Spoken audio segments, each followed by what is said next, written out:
Thank you. Welcome. It is January 12th. It is 5:34 p.m. And I just would like to do roll call to see if we have enough of a quorum here to adjourn us into executive session. I'm just going to look at our screen here and I'll call myself. Sonia, present. Francine. Present. Scott. Present. Jason. Here. Great, thank you. We have at least 4 of us, which is enough for a quorum.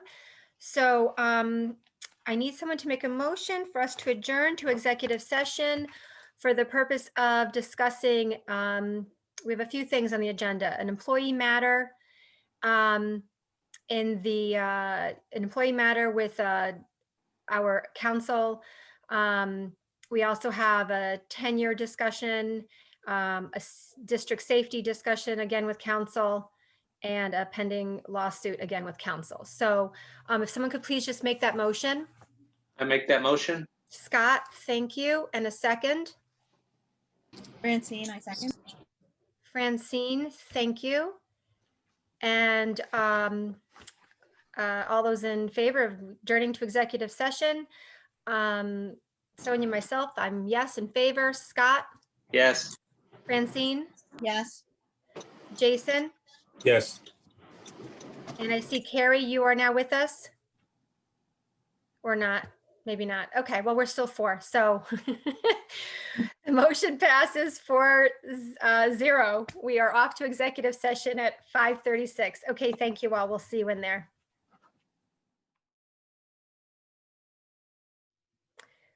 Okay, welcome everyone. We're back from executive session. If I could just get a motion to open up our public session. Carrie, I'll make the motion, Sonia. Thank you. And a second. This is Eric. I'll second. Okay, great. Thank you. And all those in favor. Carrie? Yes. Eric? Yes. Scott? Yes. Francine? Yes. Daisy? Yes. Myself, Sonia, yes. And just checking if Jason, you're in here yet? Yes. Oh, perfect. And we're just opening up the public session. So I'll take that as a yes. So the motion passes 7-0. And if I could just ask, do we have our student representative here with us this evening? Hello. Okay, is your sound okay there? I see you. Diana? I'm a little bit laggy. I apologize. Okay. Can you hear me okay? Kind of. Can you hear me okay? You're still lagging. Okay, so what I'll do, so for right now, I just need to get us to do the pledge. So instead, what I'll do is, if I can ask the board to have us do the pledge and unmute so we can say it together.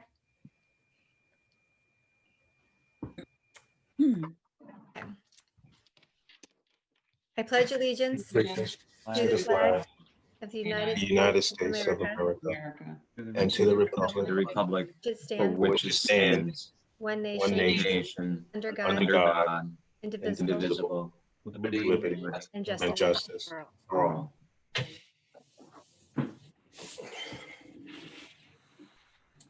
Thank you. Okay, so we begin our evening with administrative remarks. And should we start with Dr. Gosh? Thank you, Ms. Masika. I will reserve my administrative comments for the equity and COVID updates. Okay, great. Thank you. Dr. Harrington? Okay, thank you, Ms. Masika. So good evening and Happy New Year to everyone. I just wanted to first start off by acknowledging all of those who participated in today's and the rest of this week's voluntary COVID testing. Certainly our school nurses deserve much praise, and members of our SEIU who were critical in helping with the logistical planning for the testing that started today. I certainly want to recognize our high school principal, Nikki Horler, our SEIU Vice President, Anne-Marie Chalmers, and our Director of Technology, Mr. Jim Trelaw, all of whom were instrumental, again, in the logistical planning to ensure a successful procedure for this voluntary testing. Also this evening, I just wanted to mention to the board and the public that you'll recall that our last meeting for 2020, there were a number of significant action items. I believe I was remiss, however, in formally acknowledging our management confidential employees, those that are outside of a bargaining unit at our last meeting. And I would like just to make note to the board and to the community that these 24 employees are subject to a freeze for the 2021-2022 school year. And this decision was understandably made given the looming financial challenges resulting from this healthcare crisis. Prior to that resolution at the last board meeting, Mr. Carlson and myself met with each employee to communicate the necessity of this decision given the anticipated budget shortfall. And I'm just compelled to share and stress that every employee, and I truly mean every employee, understood the district's need to make this difficult decision. And despite the reality of not seeing a likely potential salary increase for next school year, each one of these employees expressed gratitude to work at Brewster. So I just really want to share that it's a testament to each of these employees' character. It's important to note that they largely represent employees in supervisory positions or confidential secretaries at the district level, all of whom are responsible for a significant amount of work that often can go unnoticed by the public.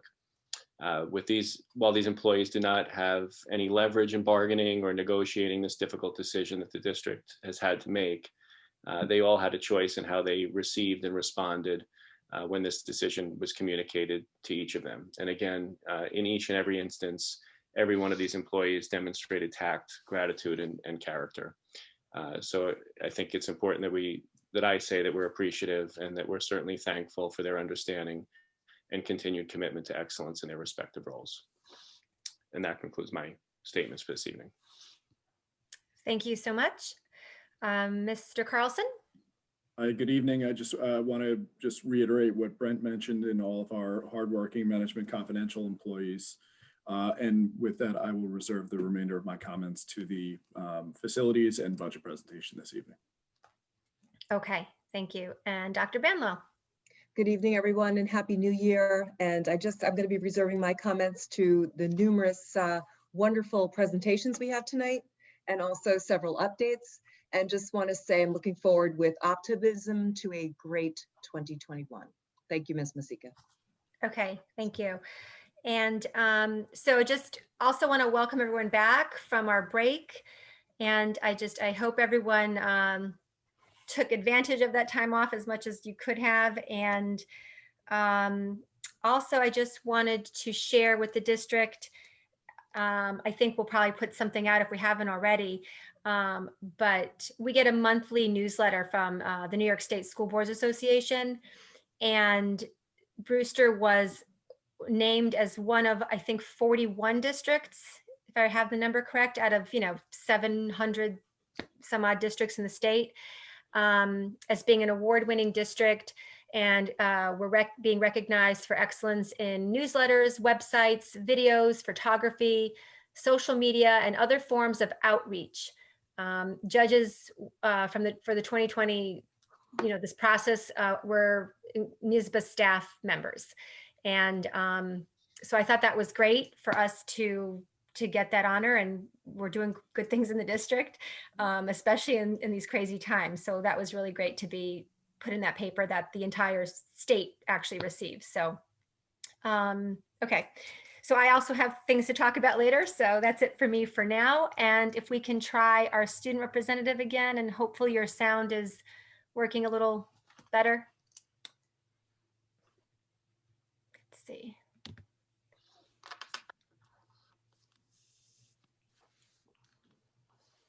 Diane, are you there?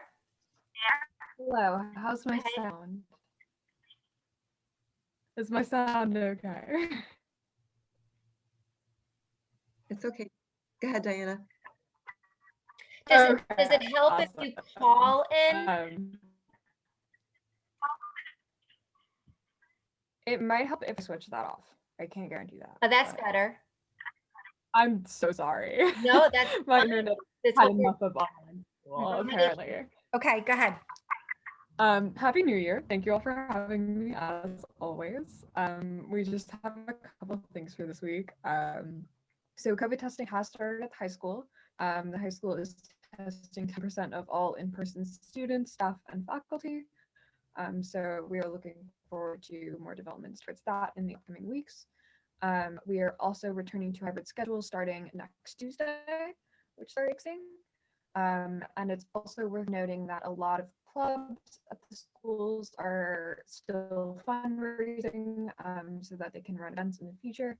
So a lot of their fundraisers are up on the website. A lot of them are selling t-shirts, so be sure to keep an eye out for that. The last thing I will mention is that the Model UN has a bunch of students attending a digital conference beginning this Friday and continuing over the weekend. It's Columbia's digital conference. They would normally hold it in person. Here we are all going to try and do it from home, and it will definitely be an experiment, but it will definitely be very exciting and interesting. So that's what I have. Thank you as always. Thank you. Yeah, that sounds, listen, we all are just being flexible and rolling with it and finding ways to still go forward. So great job to you and you know, everyone who's doing it. And thank you for that update. Okay, so we move on now to presentations, recognition, discussion. And first up, we have recognition, Parent University Athletics NYSPHSAA Award and BHS Student Newspaper. If Dr. Banlow, you want to take Yeah. over? Great. Thank you, Ms. Masika. And I would be remiss also to not echo what Dr. Harrington and Mr. Carlson said. The spirit in this district and the way our staff comes together is second to none. So let me go into our first presentation. With us tonight for our parent university, we have Mr. Carlos Rodriguez, our assistant principal at Brewster High School, Miss Alicia Manguso, as a teacher at an E&L teacher at Wells. The two of them approached Dr. Gosh and I quite a while back, and with the utilization of Title III grant funds, they wanted to put the energy into starting a parent university to help us reach out to our E&L families in the community so that we're all working together and we're all getting all the same kind of information. So at this time, I'd like to first of all thank both of them publicly for the wonderful work that they're doing. I'm hearing fantastic things, and just pass the baton now to Mr. Rodriguez and Miss Manguso.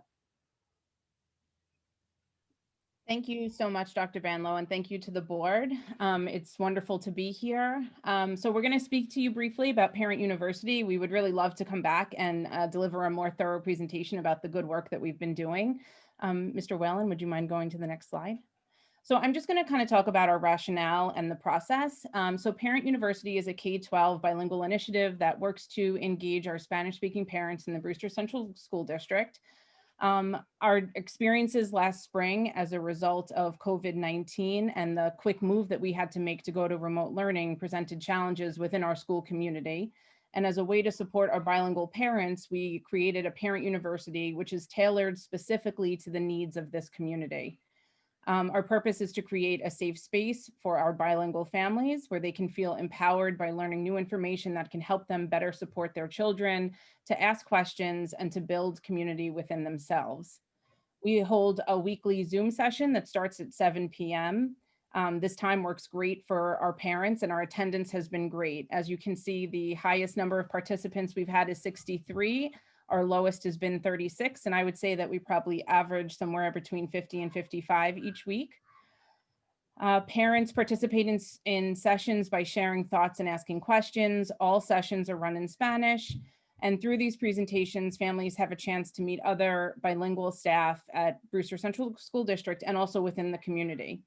We run a 6-week cycle format, and that includes topics that include, the use of technology, social emotional learning, public health awareness, academics, community organizations, and then there's a final session that consists of reflections of what they've learned and also the comments that they can make for future sessions.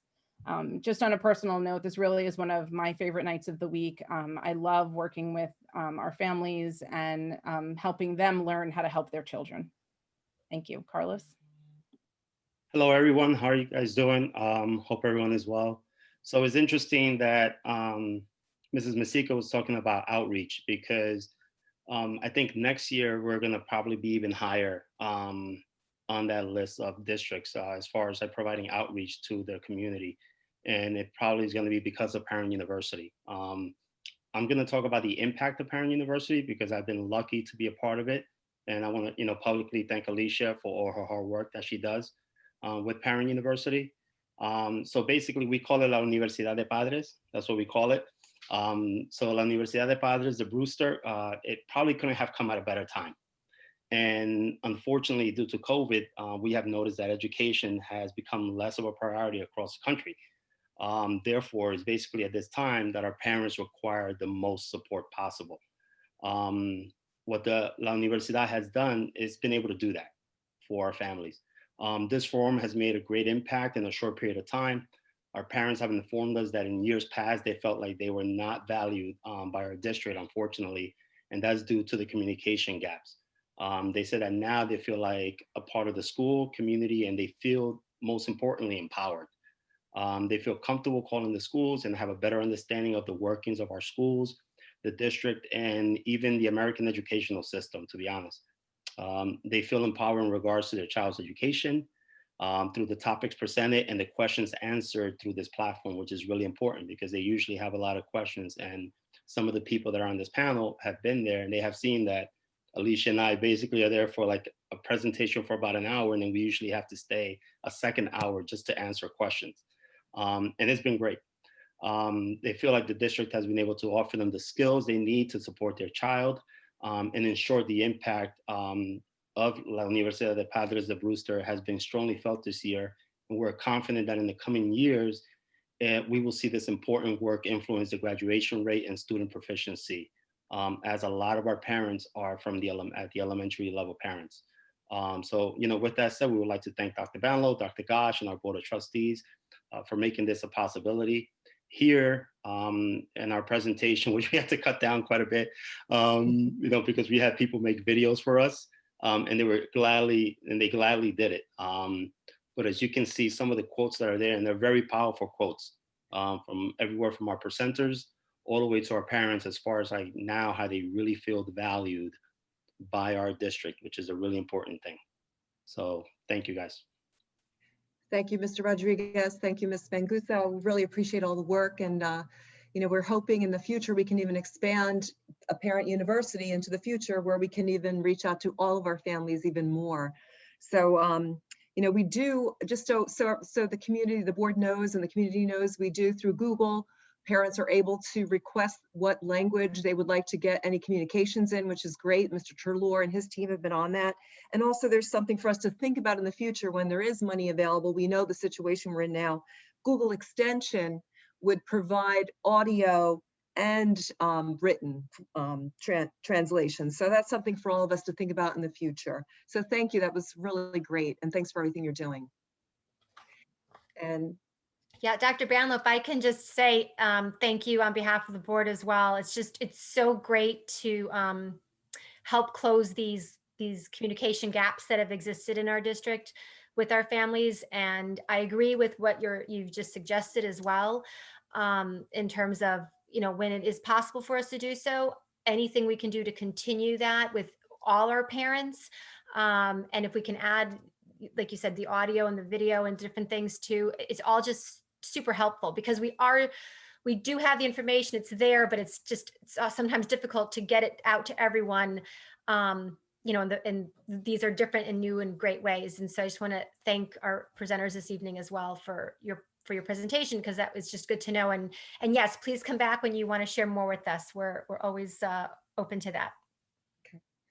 Thank you both, you've been amazing. Okay, our next presentation is every year New York State Public High School Athletic Association provides awards. And I'm not going to go into specifics. I'm going to let our Brewster High School principal, Miss Nikki Harler, and also our Director of Athletics, Mr. Dean Berardo, fill you in. So Nikki, Dean. Good evening, Dr. Banlow, Ms. Masika, Mrs. Cunningham, the Board of Education trustees, and our district office administrative team. Tonight, I'm pleased to present this plaque. I don't know if I can get it's tough to say, tough to see it online here, but it was recently sent to us by the New York State Public High School Athletic Association. It signifies Brewster High School as a school of excellence. It's only one of 140 schools in New York State to receive this award.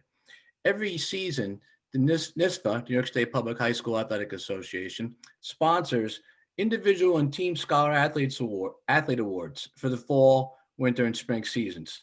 So last year it was only, unfortunately, for the fall and the winter. To earn the School of Excellence Award, 75% of a school's varsity teams must qualify and receive the Scholar Athlete Team Award. For the 2019 season, we had several teams do that. And the Scholar Athlete Team criteria is the team's average, grade point average for 75% of the roster must be greater than or equal to 90%. So I just want to proudly, say it for, as a reflection of what we do at Brewster High School, athletically, academically. The fall 2019 teams were boys cross country, girls cross country, field hockey, football, boys soccer, girls swimming, girls tennis, and volleyball. For the winter 2019-2020, boys basketball, girls basketball, cheerleading, gymnastics, ice hockey, boys indoor track, girls indoor track, boys skiing, girls skiing, and boys swimming. The commitment to academic achievement is a tribute to the hard work of our students, teachers, and administrators at Brewster High School. So one more time, we have this little plaque. Each team member, and we wouldn't see it online here, gets a little individual pin that we send to them or usually hand out at awards night. And I'd like to thank our students, teachers, and students, administrators for their contributions to this. And I'd like Ms. Horler at this time to say a few words on the administration's behalf. So many memories are born from moments of cheering on and celebrating with our athletes. And for that, I thank you, the athletes. The grind to which you commit yourself. Some of our athletes are in our building at 5 a.m, working out with our coaches, completely dedicated coaches, even on very cold, rainy days, to practice every day, to taking buses to all of your games, to accepting the physical beating that running a mile and after mile takes on your body, and still perform academically without a single caveat or exception should be more appreciated. You deserve a special recognition to all the scholar athletes. Teachers, you should also be thanked for your commitment to the high academic standards you set for everyone at Brewster High School. I want to thank you. And finally, a great big thank you to the parents of these scholar athletes who've been supportive of Brewster schools and Brewster High School and their talented children for years. It's a lot of work on the part of the parents. So thank you all. Thank you, Mrs. Horler. Thank you, Mr. Berardo. Yeah, thank you. That's it's you know what? It's so great to come back after a break, going into that break with the stress of opening and how those first few months went, and to come back to the great news of how our district is doing despite it all and being recognized in such a great way. So thank you for the presentation, and congratulations to our students who helped us get there. Yep, and our teachers and coaches for supporting them. So thank you. Great job. Great job. So our next presentation, I have to say, when I first came on board and I saw the Fairfax newspaper, I brought it home and I showed it to my husband. And I normally don't share these personal stories, but my husband was a superintendent throughout the Midwest and the Northeast. And when he saw the Fairfax newspaper, and has seen many high school newspapers, he said, "This is the best high school newspaper I have ever seen." Well, I'm really happy to announce that the American Scholastic Press Association awarded the Fairfax newspaper first place. So with us tonight are our Fairfax newspaper chief editors and chiefs in charge. So we have Ms. Kayla Corvino, Mr. Rob Labo, and Ms. Nikki Horler, our principal, to say a few words regarding our Fairfax paper. Hi, thank you very much. Go ahead, Ms. Horler. So school newspapers are valuable to our students, our schools, and our communities, and you can see that as Rob and Kayla go through this presentation. Our student journalists investigate and write reports about everyday occurrences. They've done exposés on the bathrooms at Brewster. That was a little contentious, but fantastic. They've done investigative reporting on race relations, bullying comments, elections, election results through the years. What it's really turned out to be is our journalists at Brewster High School are really the watchdogs of the school. It's a very safe place for them to land. They can have their opinions heard, and they show off their academic excellence and skills. For this, I want to thank all the journalists and our current advisors, Rob Lualbo and Kayla, and our past advisors, Cynthia Musso, who I see a picture of. And now I would like to thank and invite Rob and Kayla to speak. Thank you very much. Good evening, Dr. Banlow, Dr. Gosh, Ms. Masika, esteemed board members and administrators, fellow faculty members, and the community watching from home. Thank you very much for this opportunity to celebrate the great work that the students do, which is Fairfax. And I know it means a lot to them, and it definitely means a lot to us. It's been a little over 5 years where Cynthia Amuso and myself came to a just hired Nikki Horler, pitching our idea about Fairfax, because at this point we had not had a published newspaper in the school. There was some online presence, and we wanted to bring something new to the school. And we pitched it to her, and she was extremely supportive and has been ever since. We were able, as a result, to connect our vision with the school's vision. We saw a need and an opportunity for student voice within the school, an organized voice, something where student opinions and creativity could have an outlet, and where we could also inform the school community and local community of events. So we decided to dedicate ourselves to this task through good writing and strong journalistic integrity. And we did that by celebrating a lot of student achievement and through sports and academics, as well as a lot of the things that Ms. Horler mentioned. First group that we met with students consisted of only 6 people. Only 6 students showed up, which I think was a win for us since we'd never done anything before.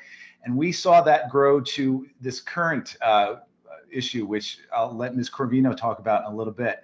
And we went with a decision to go to an actual printed publication. I know a lot of other districts decide to keep an online presence, and we wanted to balance something both, because I think that means something to the kids when they can hold in their hands exactly what they've accomplished. And our initial printing was 600, and we've been able to increase that to 1,200. And it was a 12-page paper, which increased to 16. And we've been able to utilize a lot of online presences in the beginning through eBackpack, and we have our own website too at brewsterbearfax.com. We decided from there to publish quarterly, which we felt was a reasonable expectation for the kids. And we also decided at that time to distribute it around town. It's different locales and businesses, like some of the supermarkets and the delis as well. If you could take us to the next slide too. It takes a village, and I can claim full victory for this because I am just one person among many. Without Nikki, I think we wouldn't be as successful as we are today. She supported us throughout the entire process. She was able to get us laptops. Whenever we had a question, we would go to her, and she's been a great voice for us throughout this time. And I know Cynthia Musso absolutely appreciated her as well. The tech department was also a big part of that village. They, whether it was John or someone else in there, they were always there to help us with our programming and with layout and everything. And in the coming years, the Brewster Education Foundation, who funded us for a camera and for a metal drop box. Now, the American Scholastic Press Association was a group that we discovered when we were in our early printing, and Cynthia and I applied several times throughout the years, and for 3 years in a row, we achieved second place. And thankfully, Cynthia in her final year before she left the high school worked really, really hard along with me and the students. And we were able to finally achieve a first place victory, which we were very happy about. And I know the kids were just thrilled about. And with the retirement of Cynthia Musso, I decided, as did the kids, to bring on Ms. Kayla Corvino, and I'll let her take it from here. Hi, everyone. Feel free to jump to the next slide. Thank you. So this is my first year at Fairfax. It is my second year teaching at Brewster, and I was so honored by the invitation to join the Fairfax team. Just like how Mr. Lualbo and I, yes, I still call you Mr. Lualbo, believe that school and education should be interdisciplinary. We believe that the paper should be as well. So as co-advisors, we bring the issues from across the academic spectrum. Last year, we ended on an amazing note, that ASPA award, but we also published our first full color issue at graduation. This year, we have redesigned what it looks like to create a paper. We're so proud of our students for going with the flow and meeting over Google Meets like every other class that they have. In our most recent issue, we had 25 contributors, our highest yet, as well as our first alumni piece. So we went from 6 to 25. We're also taking advantage of social media as much as possible nowadays. So locally, you can find our paper in the school, on our site, within the community, but we decided to take our paper from local to the national circuit. So locally, we want to thank our members who have contributed to our success, like letters to the editors, informational interviews, as well as students who continue to amaze us with their passion for helping others, such as the Little Free Food Pantry. While you've heard where you can find the newspaper, you might also find us on Twitter at BHS Bearfax. One of our students, Victor, has gained national and now global recognition for his article on Among Us, as well as his Super Smash Bros. Skills. So make sure you ask him about that one. As we look to our future, we want to maintain our great standing with ASPA contest. We would like to create mentorship program within our community to give our writers the opportunity to explore areas of interest outside of the school building through research, interviews, and local community interactions. As we seek mentors, we also hope to become them in mentoring students and fostering connections with the middle school journalism students. We hope to steadily expand our social media presence. And lastly, we're excited to announce that if we are in school, we will be putting our Ursus, our literary journal, into our last issue this year. So we appreciate your continued support. This year, we're celebrating our 5th anniversary, and we're looking forward to our 10th. Thank you. Thank you. Thank you both. We're so proud of your accomplishments and the students' accomplishments. Ms. Basika, did you want to say anything? Yes, I'm just smiling. It's just so great to, again, another great accomplishment. And I know I speak on behalf of the board. I'm sure I do when I say that we love to hear how our kids and the students and the staff and everyone just are adapting and pushing through and doing their best. And in the middle of this, winning all these awards. And it's just amazing. And really, it just, the applause really is all for all of you, and just keep it up. And I love what you guys shared about what's coming up next. I think that's great. I mean, they can interview all the way down to kindergarten. I'm sure kindergarten's got something to say too. But thank you so much. Thank you. Okay, we move on next, I think, to our next presentation. Okay, so our next presentation, after all that wonderful stuff, Dr. Gosh and I have the honor of giving everybody our COVID update. And we want to thank the community for working with us to protect our students and our staff throughout the district. And this evening, we did get the COVID testings up and running, and Dr. Gosh has a very brief PowerPoint that she would like to share. Dr. Gosh? Thank you, Dr. Banlow. So although this is a presentation on COVID, we really like to think about it as a sustainable plan for bringing our students back for in-person instruction as much as possible.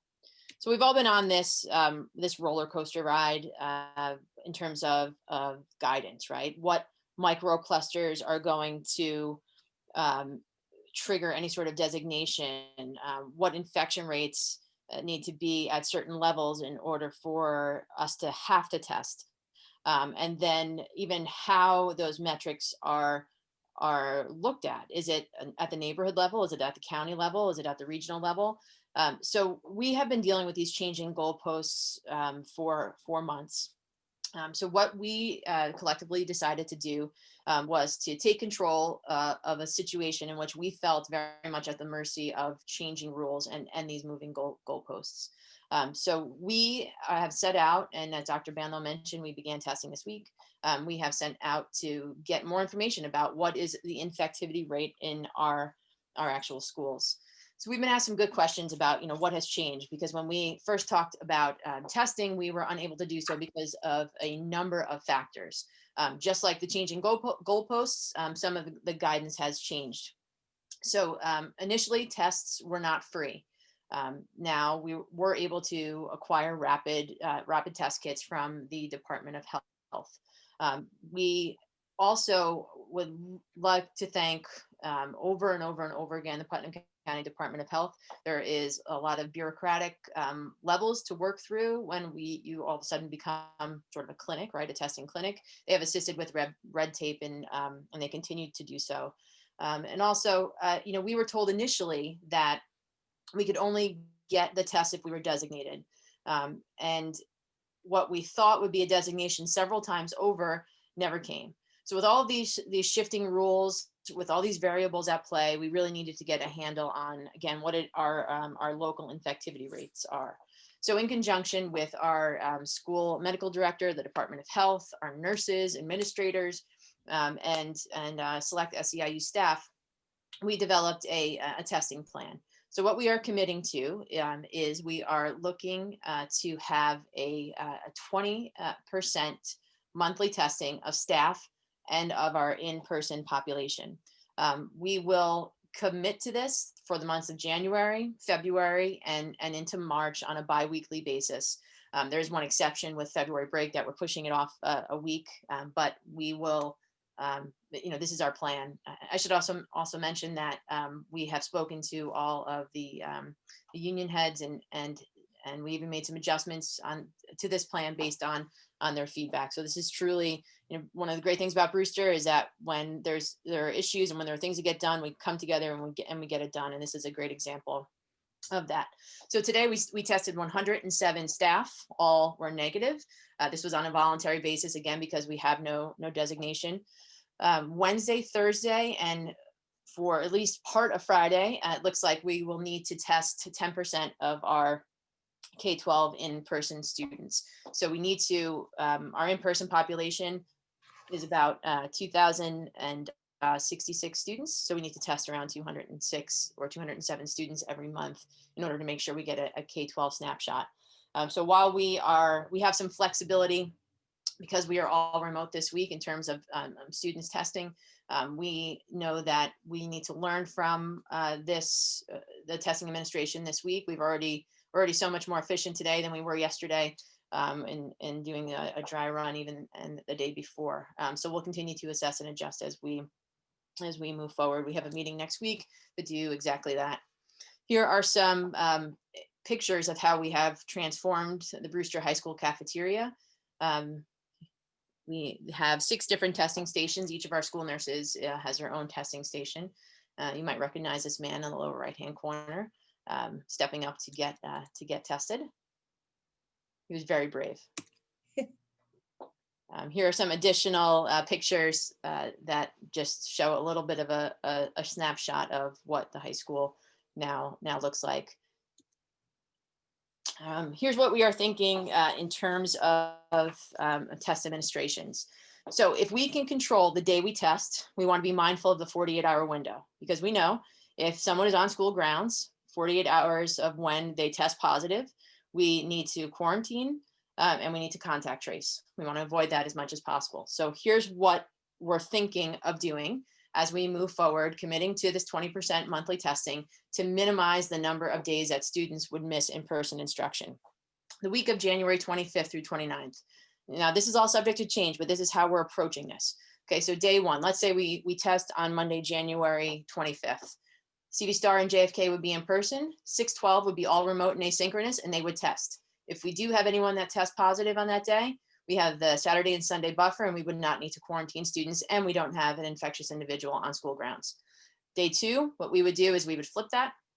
K-5 would be all remote and asynchronous, and grades 6 through 12 would be would be in person.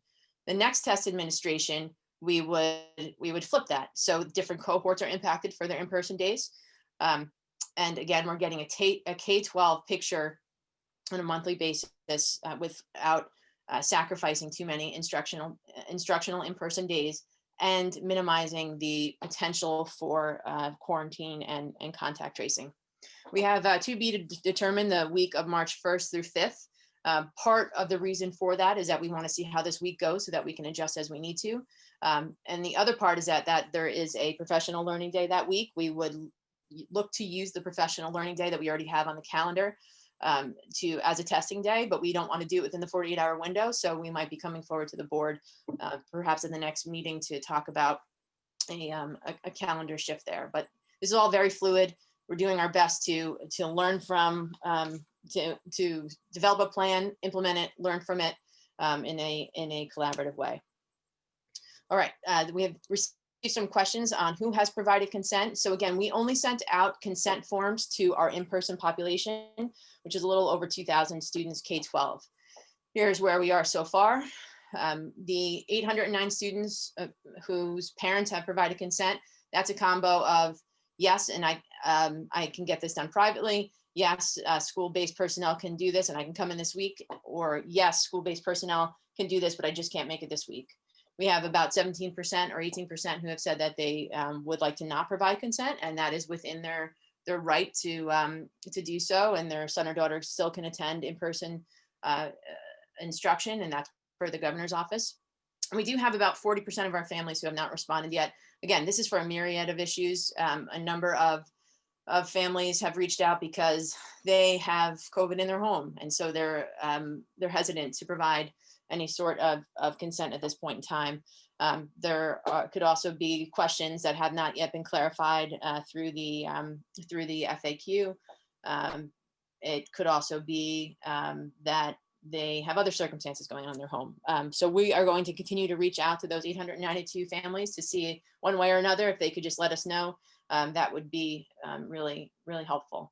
And I just want to say to the 809 students and their families, thank you. I mean, we know it's a big ask. We know that it is burdensome. We are asking you to bring your son or daughter to get tested at the school. I mean, this is like unprecedented, right? But we were thrilled at the number that we have of students that we have been able to secure so far, because we didn't want to have to keep going back to the same pool of students in order to test and to stay open. All right, so in terms of our results, so when we receive the results, we have to report them to two different places, both at the Department of Health. One is that COVID dashboard, that is a public-facing dashboard that gives a daily update on cases in the school. The other is through an electronic clinical reporting system. So when we went to upload some of that information today, we realized that we need to report the positive and negative information, which makes sense because they would need that to determine the overall infectivity rate. So that's why the FAQs went out this afternoon with a slight adjustment, because initially we thought we would just have to report the negatives to the dashboard, but we have to report it in two places. Everything is still covered under the consent, and all the information is still, of course, covered by the federal privacy laws. We also are looking forward to getting this information back to say, this is our infectivity rate, and now what? What are the next steps that we take as a result of that? So we hope to have that information by Friday afternoon, and we can we can communicate out the next steps for that. And I would be absolutely remiss if I did not thank our school nurses who have rolled up their sleeves, put on their PPE, and just gotten to work. I mean, they're incredible. They're absolutely incredible. And they are, K-12 nurses. They're all about students. They want to keep students and staff safe. They want us to be in school. And so they've made it work, and they're incredible. Our school medical director says, with your team, you're fine. Your nurses, you'll be fine. No worries. I also want to thank Mrs. Chalmers, who again has been my direct supervisor for 20 years. She, if you know Mrs. Chalmers, she has been incredible, just as she is in every other situation. She is in this situation, except it shines through even more. The logistics are hammered out. She conducted training with the aides and monitors that were assisting the day prior to testing starting. Just thought through all these logistics, took on a leadership role. Incredible. Thank you, Mrs. Chalmers, as always, and for all that you do for Brewster. Nikki, Mrs. Horler, this is a district thing. It's not a high school thing, but Nikki, it didn't matter to her. And she jumped in with Anne Marie, thought through logistics that I never could because I'm not the building principal, and made sure that it all ran so smoothly. So Nikki, thank you. Lars, who is the head custodian at the high school, and his crew, I mean, they've thought through every detail. What happens if we do get a positive case? We have to spray down. We have to go through these steps, the setup, the one-way traffic. It was just awesome. And what I've known of Lars for all these years, just thank you.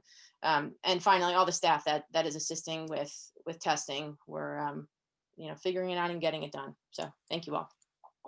And Dr. Gosh, I'd be remiss if I did not thank you and Dr. Kennedy. The COVID coordinator title was not something that you signed up for, but you have done a phenomenal job. I want to thank you on behalf of the board.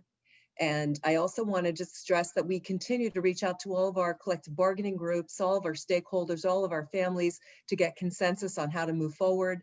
And Dr. Gosh said it very well. They keep changing the rules, moving the bar. And we just want to thank all of you for working with us throughout this process. And thank you again, Dr. Gosh. Yes, I echo that. Thank you. But 100%. Thank you to everyone. And I love that we continue to model for even districts around us on how to get things done. So thank you. Okay, next up we have our equity update. Okay. So before Dr. Gosh jumps in with equity, I just want to thank the board because the board is also taking part. We're going to be having a work session next Tuesday evening. The board will be digging into our equity work as well. So we're very excited that they're going to be jumping on board with us. And we know that this work is something that will need to be continued forever. So we thank the board for their commitment. So Dr. Gosh, you want to give us a brief update on the equity? Sure. I have no Google Slides presentation, so try not to be disappointed in that. But we, continue our work with the NYU Metro Center for Research on Equity and the Transformation of Schools. Our last administrative training with NYU was snowed out on our very glorious snow day. But we continue with our root cause analysis team next Tuesday, and our administrative training picks up a week from Thursday. Dr. Banlow mentioned our work session next week with the board. It'll be rooted in the culturally responsive and sustaining educational framework, which again is the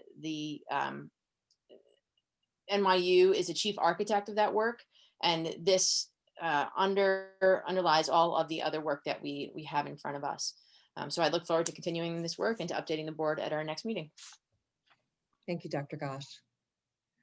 Thank you.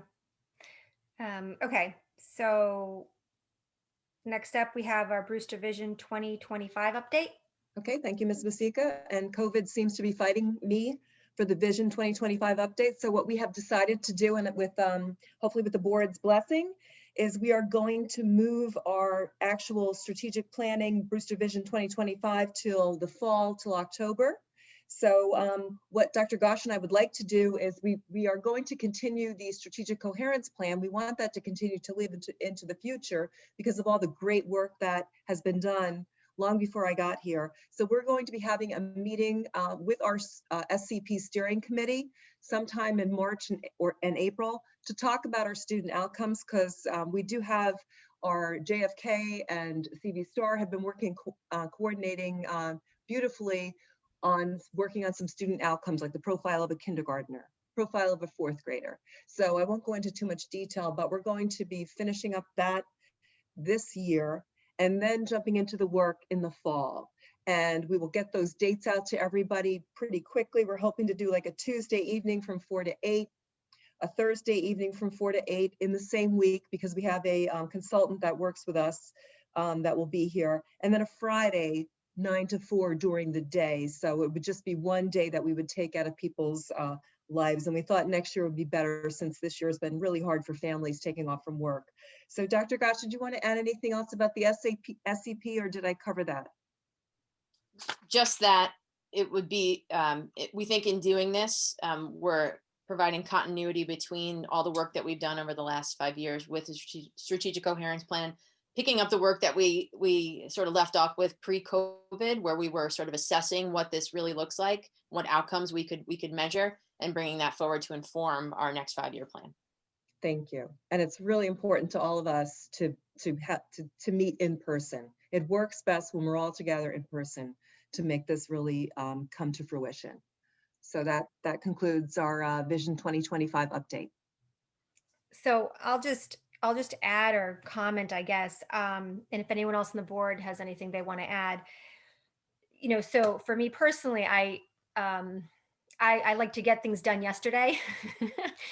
So of course it pains me to have to say, oh, we have to push this back again. But yeah, I mean, to your point, Dr. Banlow, COVID is here and we're dealing with that. And I agree that this work is the type of work that does need to be done in person. While I think we've all gotten very used to being in this virtual space and doing Zoom meetings, I think there's a certain energy and a kind of interpersonal exchange that happens when you're in a room with people. And especially when it has to do with a conversation that has to do with our future as a district. So I agree in that I don't think we should cut corners.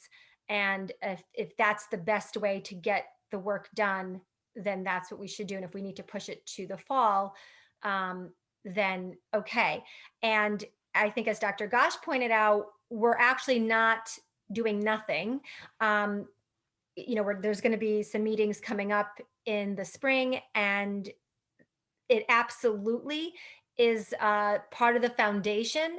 That's 2025 vision isn't something brand new that's just going to be. It actually is building on the past 5 years of work and expanding. And so I think between the conversations that will happen in the spring, the equity work that is continuing, even the work that Victor's doing in our budget and world of things, I think all those conversations are going to lend itself and actually possibly even help us get started very strong in the fall.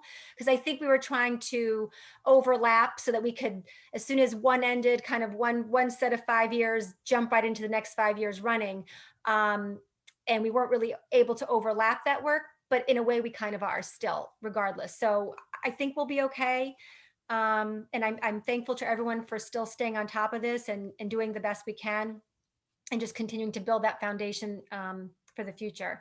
So I don't know if anyone else on the board has any thoughts on this, because it is our next 5 years. That's all. I'm not seeing anyone. I'm seeing shaking heads. Okay, so no comments. All right. So Just one quick, the organizer himself said that it really needs to be done in person. Yeah.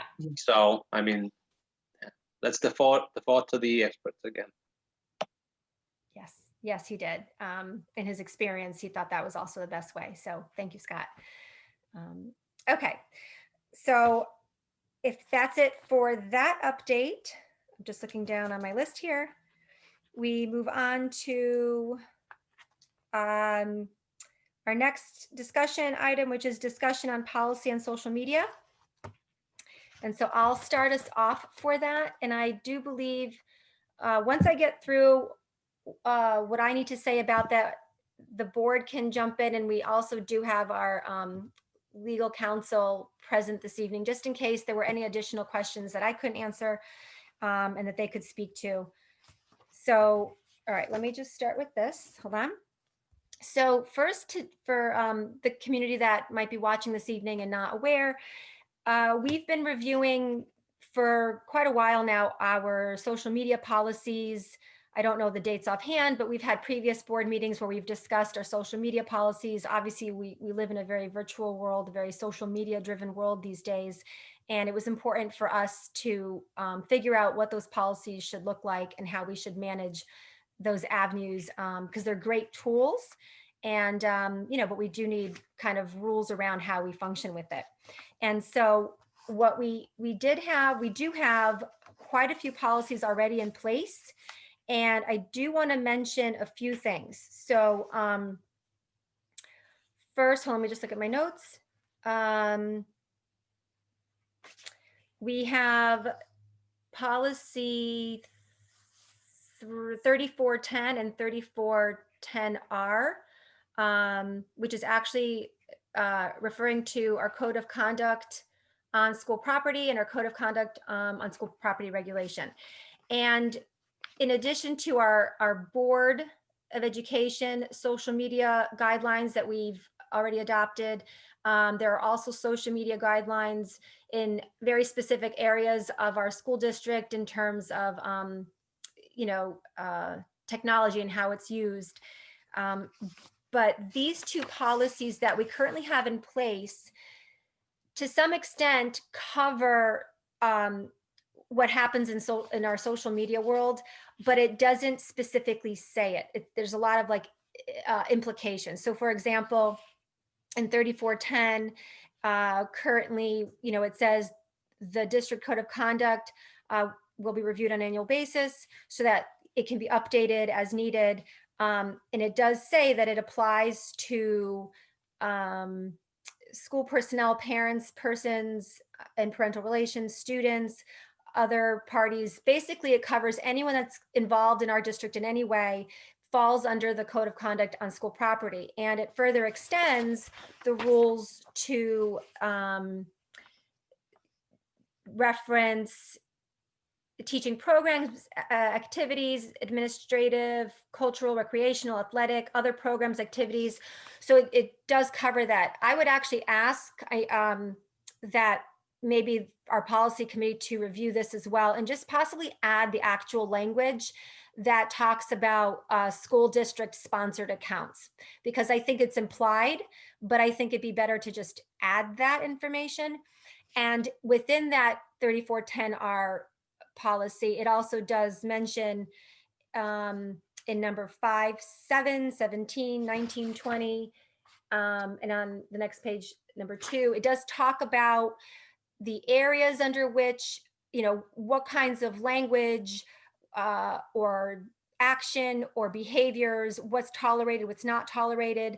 And it's all discussed. So it all does apply to what can happen in a social media aspect. But again, it doesn't speak very specifically to it. So what I'm actually asking of the board tonight, we do have it on the agenda and the action items later today, is to put in place a temporary policy that the language is posted online and we can review it. I can read through it right now real quick, but it was reviewed by our legal counsel and it was their recommendation. And I would ask that we do adopt it tonight as a temporary policy that will be enforceable, but that it still do go to our policy committee for proper and more detailed vetting, because perhaps they will add more to it and decide that, we can make it more specific to our Brewster district. But I'm just going to read it real quick. And so this would be policy number 3600, monitoring of Brewster Central School District sponsored accounts. And it says, as an educational organization, the Brewster Central School District Board of Education recognizes the importance of an open exchange between the district and its many constituents. Likewise, Brewster recognizes social media as an important arena for encouraging interaction and collaboration. The goal of the Brewster Central School District social media pages is to share information about the district and schools with the public and engage in an open and respectful dialogue. The district will endeavor to monitor and review all social media applications for the district, including all comments and posts made on district-sponsored accounts. The district reserves the right to remove content posted to or within the comment sections of a Brewster social media site that is off topic, contains threats or personal attacks, contains or links to spam, endorses, promotes, or solicits on behalf of a product or service that is not district sponsored, contains or links to discriminatory, defamatory, or harassing language, contains, is it content? Yeah, I guess contains or links to confidential information, violates the property rights of others, such as when an account is hacked or used by another person, or violates copyright laws. So some of that is already in the 3410R that I referenced. but this makes it a little bit more specific to social media and the comment section and stuff like that. So I just want to add a few more things. So what was also recommended and is possible would be for a training for our tech department and for those that would be monitoring the site or any of our sites. So to make sure that the rules would be applied consistently and fairly and appropriately, you know, and the other suggestion, which I think is very important, is that the rules be posted on our sites. And I think we would still have to figure out how that could be done. And the second or kind of final issue would be, it would be great to have a way for those who enter our sites to check a box or acknowledge, you know, yes, that they've read the terms, just so they're aware that there are situations where comments might be removed. Otherwise, the First Amendment, you know, does apply. People have a right to engage in civil discourse and exchanges, but that there are certain situations where there could be something that gets removed. And it would be great if people knew that going into that situation. So just give me a second. I need to just check my notes because I have a lot of them for this conversation. Make sure I covered everything.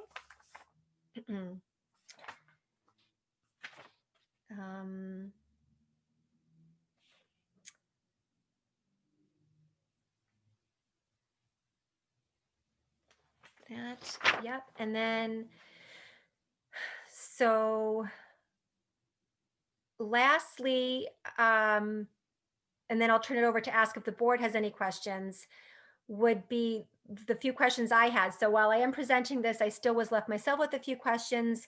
And would there be, and this is for legal, if there was no policy in place, so for example, social media, because there's a lot of debate out in the world right now about social media, but we are a school district, and while it's a public entity, we are in the business of educating students.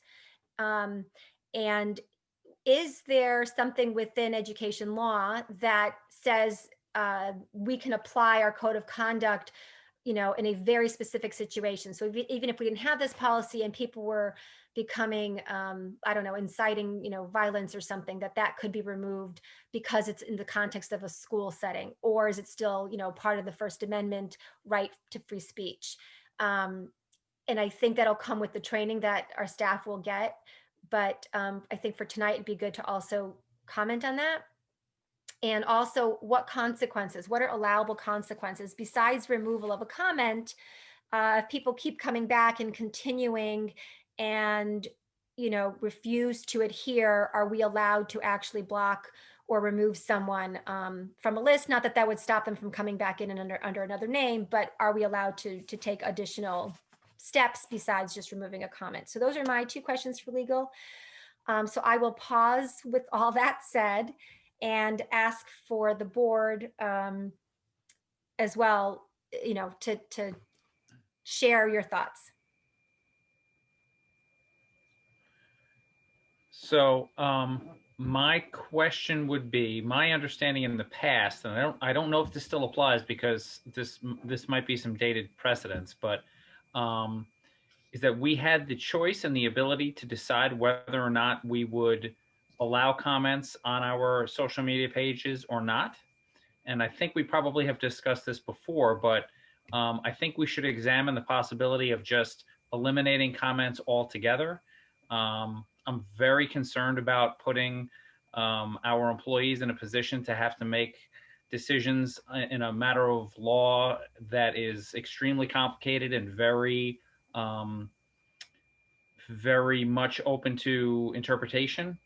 The mechanism to regulate public discourse online sounds like a very big, complicated mess to get into. And if we have the ability just simply to post, you know, these conversations are going to happen on social media, whether it's on our page or on someone else's page or some other Twitter feed or some other methodology.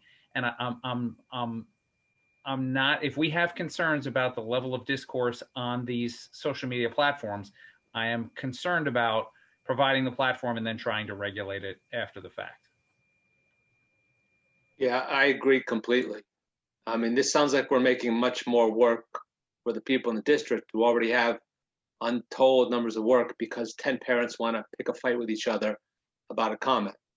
I mean, there's public forums. You can send in emails, you can send in letters, you can respond to comments, you can make phone calls to question something. Our information has to be delivered in the proper format to get the message out. And if they want to take it and drag it into a chat room somewhere and fight about it, fine. It's got nothing to do with us. And they have their First Amendment rights. First Amendment rights are not indomitable. You can't just say, well, I can do whatever I want. You can't.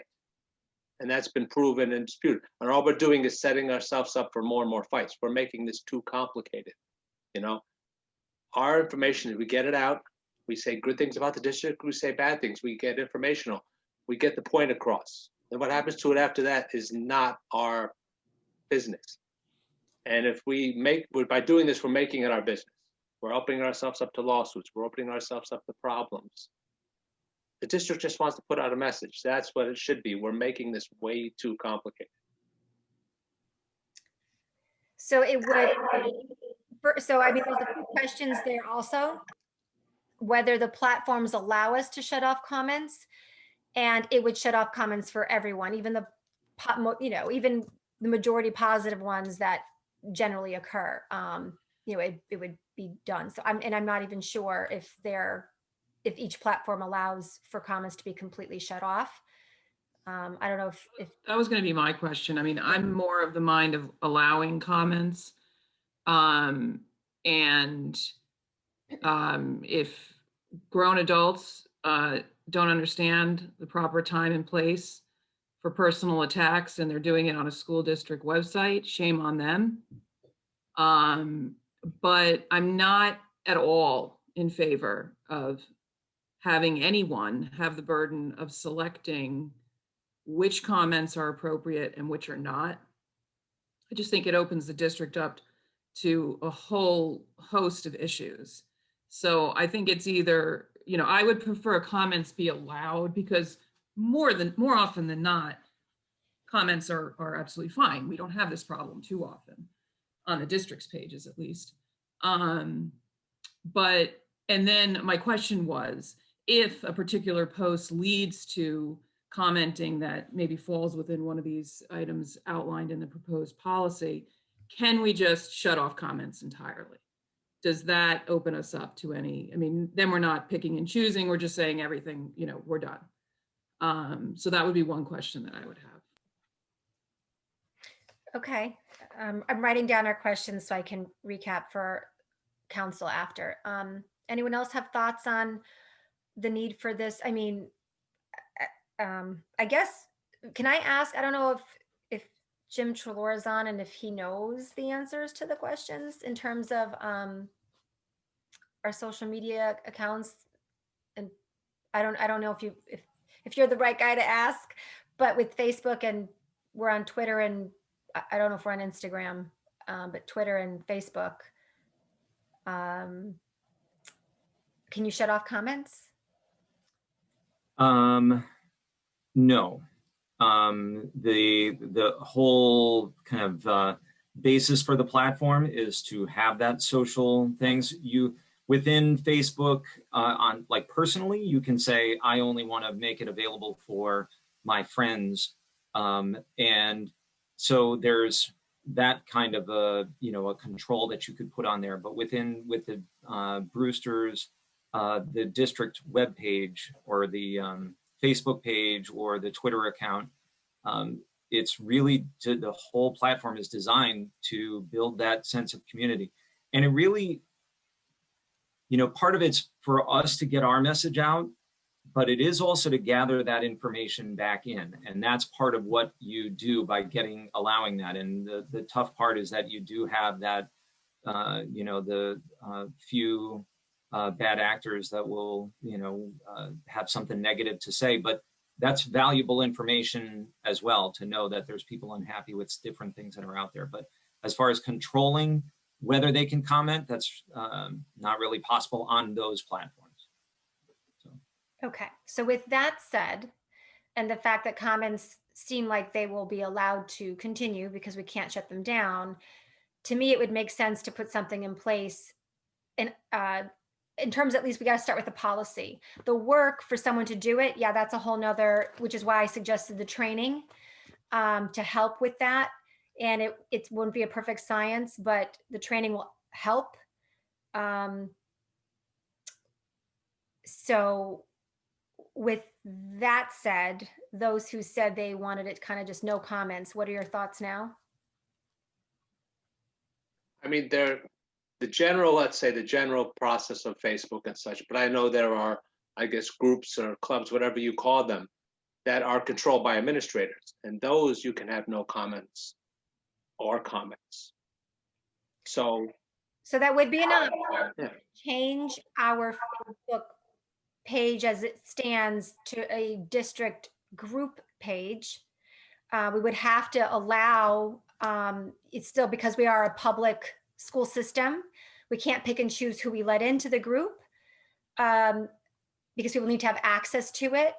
But someone would then have to monitor allowing people in kind of all the time.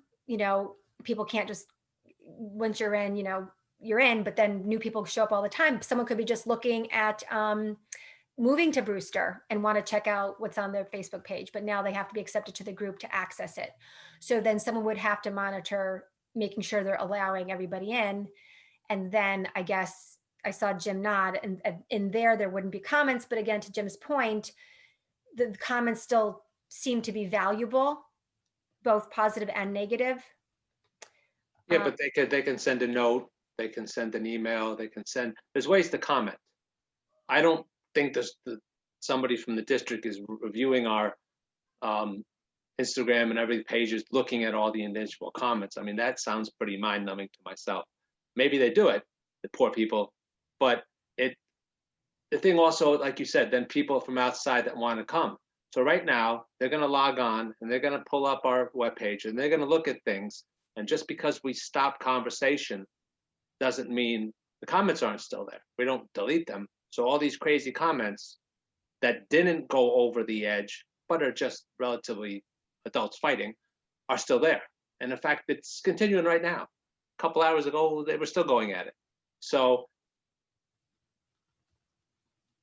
I don't know how we put this on these poor people in the technology. There's got to be a better way to control this, because we said, yes, we don't want to do this. We don't want to have to do this. But guess what? We have to. This happens over and over again. There'll be a point of context and something will happen, and we'll post something on purpose or by mistake, correctly or wrongly, and it's going to be a problem. Period.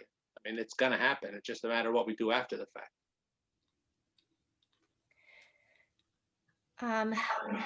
So who else has comments that they'd like to share? We kind of need to hear from the board on this. But if you you could do a group without it having to be people allowed in. That's just open to the general public, that anybody could join. And then you have at least that ability. So it's not asking for permission. It's not the public asking for permission to join a group. Like the boosters group is open to the public. Anybody can join. Okay. I was the administrator on it. You don't have to approve people.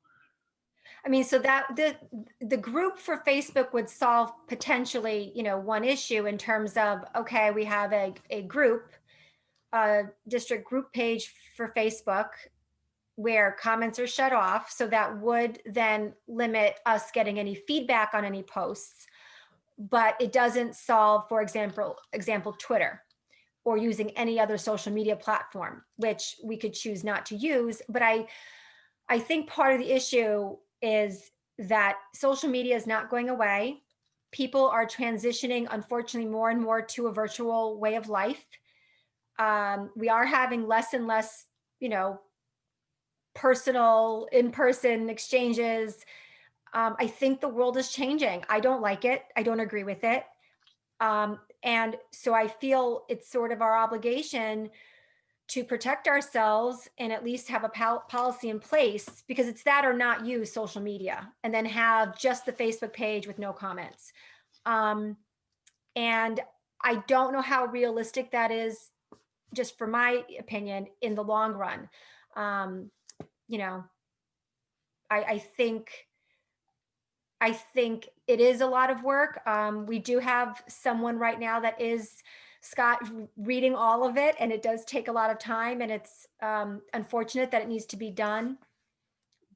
But I think it's a reality we have to face. We want to allow people to share and have their right, you know, to free speech, and hopefully people can engage in civil discourse. And when not, with it being monitored, you know, it's addressed according to the rules we established. I don't know how we can not recognize kind of what the world we're living in and the future that we're facing. I don't see why. I mean, we can have a policy that, you know, says part of what is proposed in 3600 without the section about we're going to take out comments that fall within these categories. I don't see why. I mean, we can have that policy and still have open commenting. I mean, the question is, it's a policy. It will never and does not ever trump the First Amendment. So, you know, we have this policy, we have someone making these determinations, which constitutional lawyers could have a difficulty making. And now we have opened the district up to a possible claim for First Amendment violations, because we don't, and I think the collective we, not the board, you know, these comments don't belong on a school district website. We know that, but we can't control that. But I don't see what a policy is going to do to control that any more than not having one. I mean, I just think having someone make these determinations is a very slippery slope. So what is your recommendation? I mean, I think comments should be allowed. I think for the most part, you know, the comments are either, they can be negative and useful, as someone pointed out. We don't, you know, we can, that's good. That is a way that we actually find out things that need improvement or otherwise. It's these personal attacks that are off, you know, completely off the reservation, have nothing to do with the original post was about, that really just, you know, jams it up. But I think, I mean, I'm in favor of allowing comments. I'm not against a policy, but I don't like the idea of someone making determinations as to certain comments being removed. But someone would have to make that determination. Why? That's my question. Okay. Why? So we had a few questions for our council who are on with us tonight, and I'll just repeat some of them. Can we, when they, as you know, start getting crazy and unrelated to the original post, can we just shut off comments? But it doesn't seem like we can. So at that point, could those be removed? Again, someone needs to monitor them, but then why would someone have to monitor them? Let people just say what they want on both sides and nothing be monitored about it. You know, what are the issues and why should we monitor it?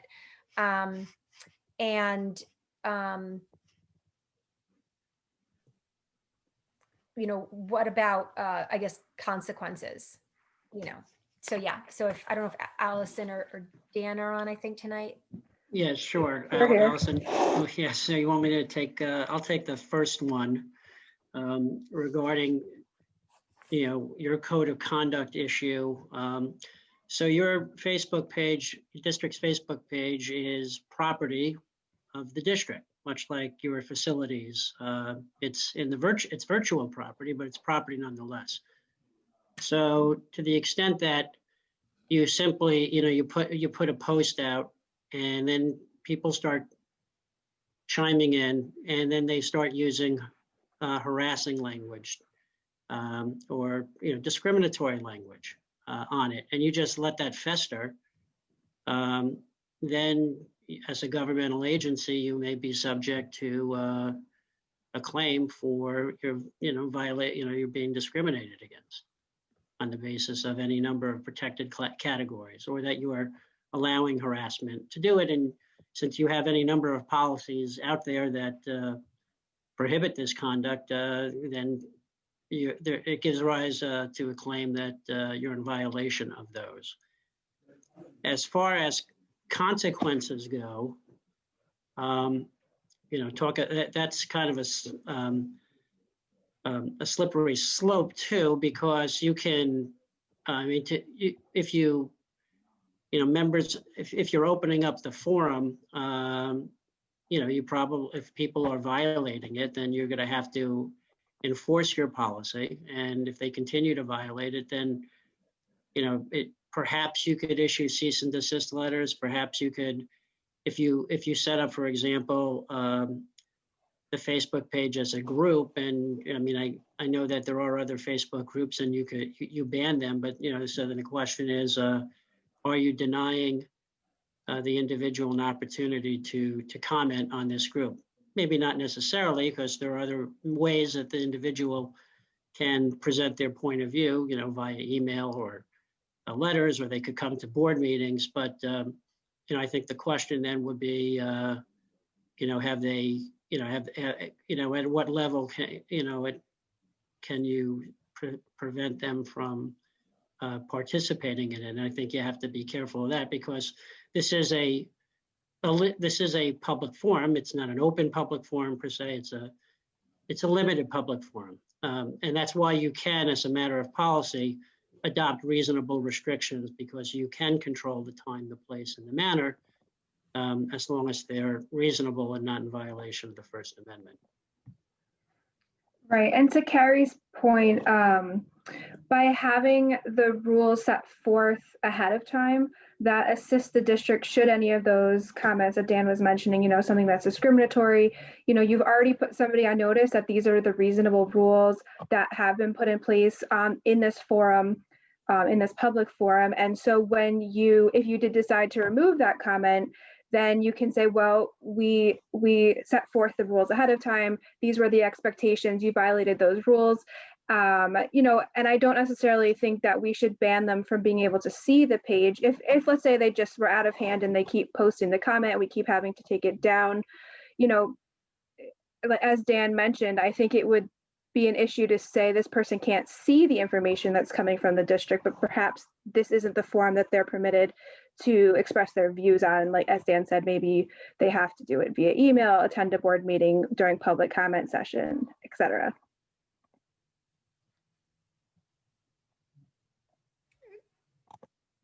Did that help, Carrie and Scott? I know you both. Carrie, you unmuted. Go ahead. Yeah, no, it's definitely helpful. I guess, let me just ask one question on the first entry. I think it says, sorry, I have it open on a different screen, that the district reserves the right to remove content that is off topic. So, does that apply, let's just say that the changes gets hijacked, not necessarily in a negative way or in an aggressive way, but now we're talking about apples when the post was about oranges. Is that something, I guess it just seems overwhelming that someone's going to have to go through and piece this all together. Well, I think that's the other side of the coin, Carrie, and that is that if you are going to enforce this policy, it has to be enforced in a consistent manner. And so there, to your point, and to Scott's point, it requires effectively monitoring perhaps 24/7, and no one's really on 24/7, but we know that people are up at all hours of the day. And, they may be posting comments, and then all of a sudden these comments are out there for 3, 4, 5, 6 hours, and it hasn't been responded. So yeah, no, and there could be a lot to go through. So yeah, the most important thing though is if you are going to adopt a policy, it needs to permit these to allow the district to enforce these reasonable restrictions, it has to be done in a consistent manner. It cannot discriminate on the basis of viewpoint. Right, and by passing a policy and having it in our manual, we don't have to have these people check off a box and agree to it. It's like, there's a lot of rules in this country. I don't have to agree to them all. I'm sorry, it's the law. I'm not allowed to, park my car on my roof, no matter if I want to. Oh, nobody told me. Well, I'm sorry, it's the law. I mean, Right. You don't have to have them agree to it necessarily, but it does add an extra layer of protection for the district. If you were to have that, I would recommend at the least that it be, if this policy is adopted, that these rules are placed at the top of the Facebook page, either in the About section or as a pinned post so that people see it at the top. That way, that's another reason why we made it kind of short and concise so that it could be used in that way. But if you were to make the Facebook group into a group that you just, not that we're discriminating against who's going to come in and who's not, but just so that they have to click, I agree that I'm going to, I understand that these are the rules for this forum. When you do have to enforce it, you can say, well, look, this isn't a surprise to you because we made it really clear that this is what was going to be the rule going forward. yeah, because our social media person isn't a full-time, technically, I guess, not a full-time employee. So she's not monitoring it 24/7. I mean, if she's on 3 days, I forget her schedule. And also, we only have her for a certain number of hours. We really want her to spend 20 of her 40 hours of the week reading social media or promoting the good stuff, which is why we've had these notices from the state and all these organizations and all the local papers, because she actively finds good stories and promotes stuff and pushes it out there. And that's the stuff which we retweet, we put on Instagram, and we put on Facebook. That's because of what she's doing. I guess the question also for the board to consider is how often do these negative chains come up? Is, from your experience, is this something that's happening every once in a while, or are these comments happening on a day-to-day basis? How much work would it really be, or is it going to be that every so often hot button issue that gets posted on the district page? Yeah, I think that's a fair point. I mean, I don't think this has been a recurring problem on the district's, page. And that is a fair point. I mean, does this happen every day? No. Will it happen every day? Hopefully not. Yeah. So I'm a little less confident that this is going to happen, mainly because I'm not worried about the volume of episodes where this happens, but I'm worried more about the impact of them when they come up. I mean, we've kind of seen that issues that maybe people don't understand or consider to be contentious can become contentious very quickly. I'm sure everyone is sick of me saying that I'm not on social media, but for me, I still kind of, to Mr. Pettigrove's point, this is our property. And if we're allowing, or we're sort of having these things happen under our control or in our, conversations and things that we would never allow people to say in person because they're so disruptive are happening and are being open to happen online. To continue Kerry's analogy, I'm not worried about the posts that started out about oranges and someone talks about apples. I'm worried about the ones that started out about oranges and somebody started talking about clementines. So are we on the same topic or aren't we? There's going to be a lot of really thin lines that are going to have to be walked as far as when does this become like, all right, so, some of those words that are in that policy, those are open for interpretation. And, I'm not advocating that we get off of social media completely, but I think, if we're looking at these conversations as viable and as a legitimate place for the discourse between us and the community, I think we're going to end up either by policy or just by through our actions becoming a very bland post. We're not going to, we're going to have to start to look also inwardly. I don't, and again, I'm not saying we have to do this by policy. I think it just sort of becomes a consideration. And over time, how much does that sort of creep into what we post? That are we going to post something that's remotely contentious, that's contentious in this community, but maybe wouldn't be in other communities, that would be contentious to a small group of people? I mean, this becomes a heavy lift now on the posting, not when we have successes like we celebrated today at the meeting, but when there's an issue that comes up that for some reason divides the community.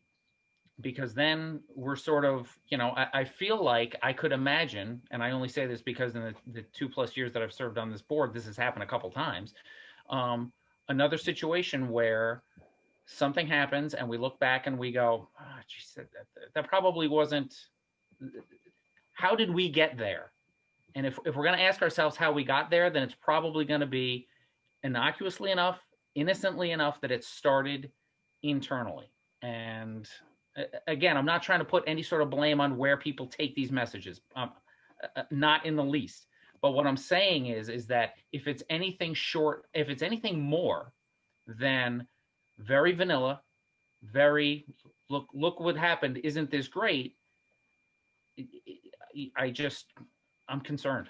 I'm concerned about where people can take things when given an open forum that we control and that we own. Well, I think it made me think when you were talking, Eric, it made me think of past board meetings and,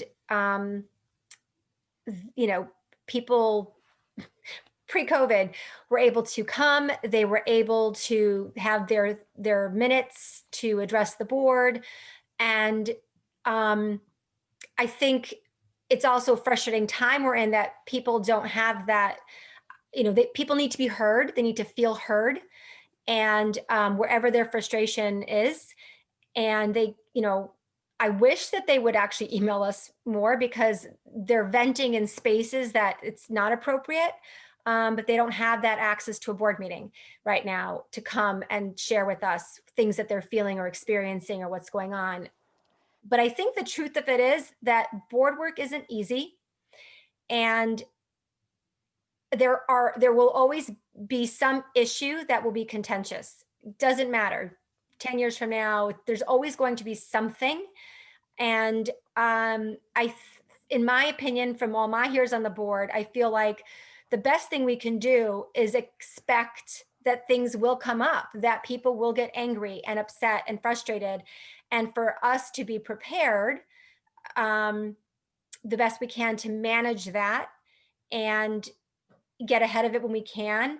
I think having policies in place are just a small step in that, and doing everything we can to protect the district, because that's ultimately, our job is to make sure that we've informed people, we play fair, and that we allow people to be heard. Maybe part of it as well is, in the Facebook posts or thing, maybe part of the posts going forward need to be, reach out to the district directly. Maybe there's another sentence, something short that we can say that, comments and whatever thoughts, frustrations, whatever it is, please direct them to the district or the board. As a reminder that this isn't the space, Facebook or Twitter or whatever isn't the space for that debate. And because I think we as a board can help diffuse a lot of situations if we can help redirect people. I hear it. I hear what you're saying. I agree with you. I fear the same thing. It's not going away. And I'm trying to be proactive in helping us put into place just stepping stones of how we can further, help the district and the community members here who want to communicate. So. And the only thing I would say is, the last thing I would want to do is come across that I'm trying to, eliminate communication, legitimate communication people have, and even given their opinions. We have people who don't even identify themselves through their real names on these things. Like, these literally become schoolyard fights, and we just keep setting up the schoolyard for them. And if that's the only way people have to communicate with us, I'm not discounting that at all. I'm really not. But it just seems like it's happened a couple times where this sort of open forum for discourse turns into something that we never intended it to be, and we don't support it being. So with all that you've said, Eric, what's your closing comment. Like, so we should have a policy, not have a policy. I mean, we obviously, I think unless we don't use social media, there's going to be comments. So what is your suggestion? We can't shut down Twitter comments. Should we shut down Twitter? Like, what is your take on how we should manage and address comments? Pressure, Eric. Just could you solve the problem? That's Coffee with the Eric. question here. This was my, we were talking about policies. We keep presenting policies. We've done a board policy for social media. We have them in place for our students and teachers. It's implied in a lot of places to say community members, parents and such, visitors to the district. And this was just another layer of policies communicating out another area of our district where comments and things happen. And I just think it's a reality we have to face and do something to help us with that reality. I think, and I'm this is off the top of my head, so please don't hold me to this forever, but I think if we're going to accept that we have to allow comments, then until it almost becomes criminal, we don't take them down. I think the idea that we're just going to go through and maybe to the point that was raised before, this won't happen very often. I don't want to sit here and say that every day it's going to be a mess, but we sort of have to. There's black and there's the black issue, and then I'm sorry, let me rephrase that. Oh, there's a lot of situations that can happen in between obviously reasonable discourse and obviously not reasonable discourse, and we need to slide that thing so far, I think, to one side that it's. I feel as if there's so much gray that we really shouldn't be in the gray. Like, okay, it's here's the forum and let people do it. And when it gets to a point where it's really a concern, then we do it. We almost take the decisions out of it. We leave it for professionals. But what if we, from a legal perspective, like I said, if we're talking about oranges and some guy goes, well, I like apples, off topic, done. And then God forbid they bring up clementines because we know Eric hates clementines. It's just totally banned, and then you ban them. It's just, if it's related, I like it, I don't like it, period. Once they start saying something about anybody else, zip. I mean, I'm on the other side of the coin. They're still making a comment. They can say anything they want. I agree with this policy. I don't agree with this policy. I like it. I don't. Whatever it is, you're speaking directly about that. Once they start talking to each other, zip, done. That's a lot simpler. I mean, listen, if that's an option where they can only comment back to us and people can't comment on other people's comments, that's just like better. our meeting. Just like our meetings, you Well, have that's to the thing. address Like, the board. If we were in a meeting, we wouldn't allow people yelling back and forth at each other at a meeting, and we wouldn't think twice about shutting it down. Right. Now I'm like, so if that's the same situation on the district's Facebook page or any other page, and there's back and forth, which no doubt, if they're going at each other, I think would fall within that first category of not being relevant to the post. Why wouldn't we be able to legitimately shut that down? It really is the same thing, whether you're in person or you're online.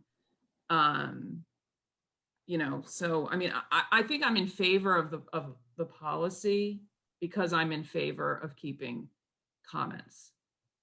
Can I ask Dan to just speak to what Carrie was just saying? Is that even, how does that look from a legal perspective in terms of shutting down a comment that comments once they start engaging with each other versus just commenting? Someone can say, I can't stand what you guys said as a district. Okay, it stays, it's a comment. Someone can say, I love what you said. But once two people start saying, well, why would you hate that? It's a great comment. And then they start going off in their own world of commentary. Do we have a right to shut that down? Well, if it's on topic, I mean, that's if it's on topic, and I think you could be accused of that you're violating free expression because the First Amendment, you've created a limited public forum. So there's, as we mentioned, I think in the policy, there are bullets points addressing the various things. I mean, if people are way off topic, personal attacks, harassing, discriminatory, defamatory type of language, and they're going at each other, yeah, I mean, you could take it. I mean, you could take it down if people just want to. I mean, if people are just registering an opinion about what was posted, and it just expresses an opinion, it doesn't fall into those categories. That's fine. But once they start engaging with each other, then it again, if if it's on topic, then I think it's okay. But if it's now attacking, and then they start bringing up other subject matter within the posts that kind of take it off topic, now I think you could shut that off and remove it, as long as you're doing it in a consistent manner. Can I actually, Lauren, can I put you on the spot? Because I know in your previous district, you had some responsibility in this area, and you had mentioned to me when we were setting up the agenda about filters. Right. So what some districts do is put a filter on it. So your filter can be strong, your filter can be weak. If your filter is strong, you may be filtering comments that have words such as I, we, the, but. If your filter is weak, you may have a filter that contains words that are profanity, that kind of thing. So in my experience, that is an option for weeding through some of the comments. In terms of helping someone who's managing the post in identifying, so they don't have to sit there and read everything. They don't have to sit there and read everything. You know, ideally, you're probably still reading through the stuff that gets through the filter just to be safe. But the filter would certainly catch anything with profanity, you know, certain keywords. Mm-hmm. Okay, thank you.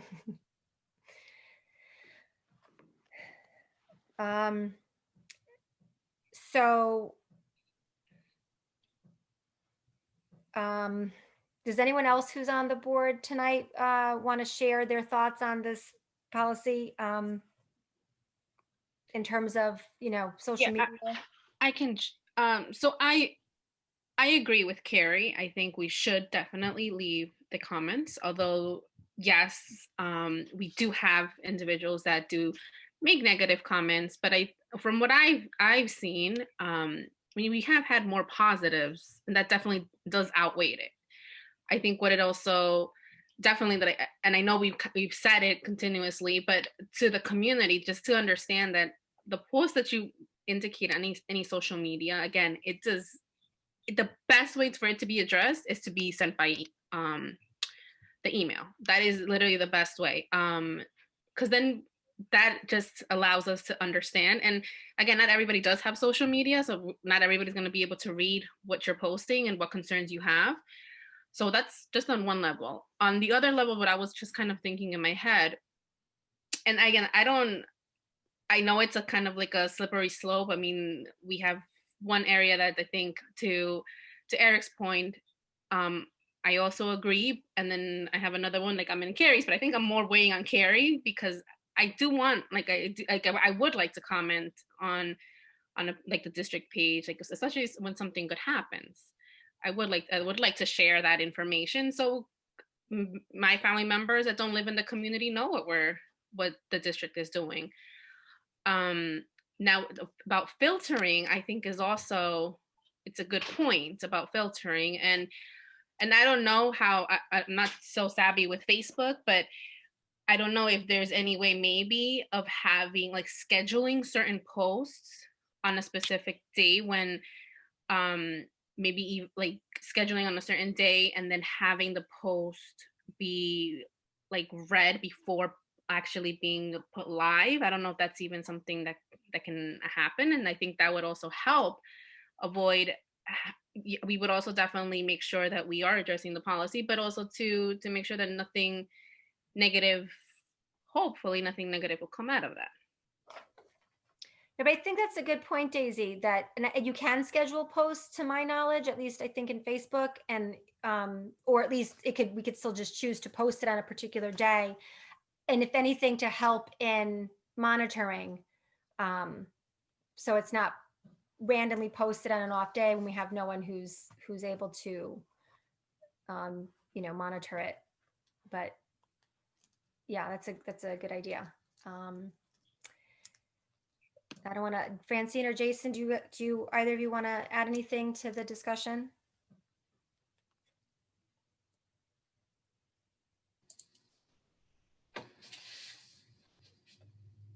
I've been sitting here listening. I tend to agree with Carrie. I think we should allow comments. But somebody mentioned before that I just feel like whatever we don't allow, I think somebody mentioned this, whatever we don't allow at in-person board meetings, we shouldn't allow on the Facebook pages. At the same time, I think everybody's already mentioned this. That puts a lot on whoever's looking at the posts to go through and determine, when they're going to take something out. And I do like the post. I'm not on Facebook. I'm like Eric. I'm not on many social media things. I think I'm on Instagram, and that's only just really to follow my sons. But I, in theory, I like the Facebook post because it does serve as a barometer to some extent what's going on in the community. Aside from the ad hominem attacks, which is just not good. It's like you said, like Eric said, it's like a schoolyard fight, which is just ridiculous. But yeah, I think we should allow the comments if we could, like I said, whatever we don't allow at in-person meetings, it would be great if we could do the same thing on the Facebook site. I think just, Jason, if I can comment, Dan had to leave, but Allison's still here from our council team. And what Dan had said earlier though was, so a board meeting serves a very specific function, and it's run by the board. And we as a board can only run certain types of meetings. We don't even, to my knowledge, we can't even really have a forum. The district can hold a forum with the board, but it's the district that's really running the forum. The board has very few ways that it can convene. And so what he had said was that the social media kind of falls under, it seems from what he said, what I gathered was it's a limited, we could be accused of limiting a public forum space.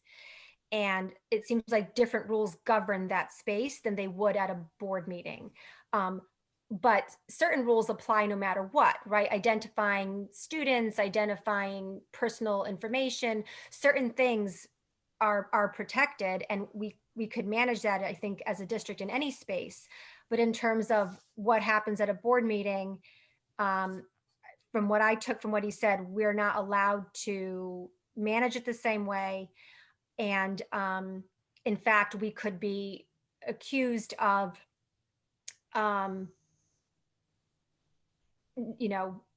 preventing people from their First Amendment right, essentially. So it's, it really comes down to, in my thinking, do we have social media or not? Which platforms do we use? What are the rules of those platforms, and how much control do we have over them?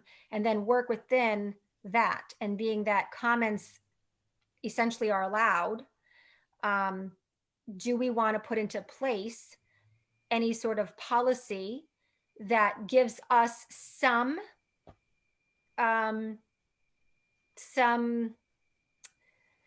what's the word, parameters for people to understand? It's unfortunate 100% that, as both you and Eric mentioned, the schoolyard thing, but it's unfortunate that that's what happens. But if we can at least put some rules into place for how things are going to be in that schoolyard, I personally think it would be helpful.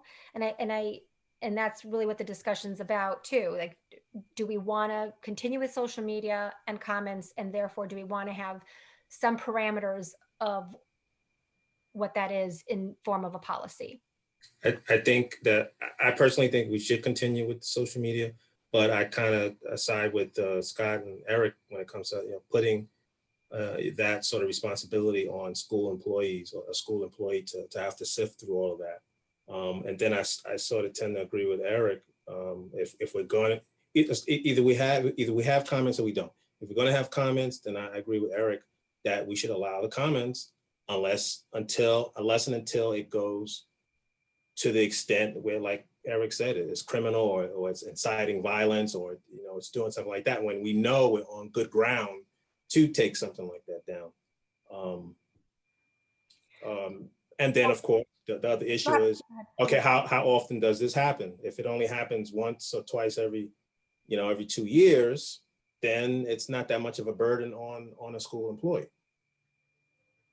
Is it possible, not to put more work on Jen, but that she could give us, because she's the one that I think uses most of the outlets, it's Jen. So if she could give us just a quick briefing on, these are what we use, these are the rules behind it, these are the restrictions, are the things you can and can't do on them. And then just make quick, I'm all for a policy, because without a policy, people are gonna go, why? There's no policy. Put a policy in place. What happens to the policy, that's the unworkable part. People are gonna do whatever, and we really, to be honest, we don't really have anything we can do to these people. If people want to talk stuff, they're gonna. There's nothing we can do. It's just a matter of protecting the district and protecting our children. That's what it's about, and whatever we can do. And if we have to, whatever Allison and Dan says, if they know the rules, let them write a policy, put it in place, and then we'll work with it down the road.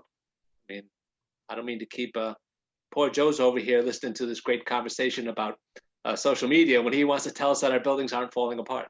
So whatever everybody else is good with, I'm okay. Sonia, can I make a suggestion? Yep.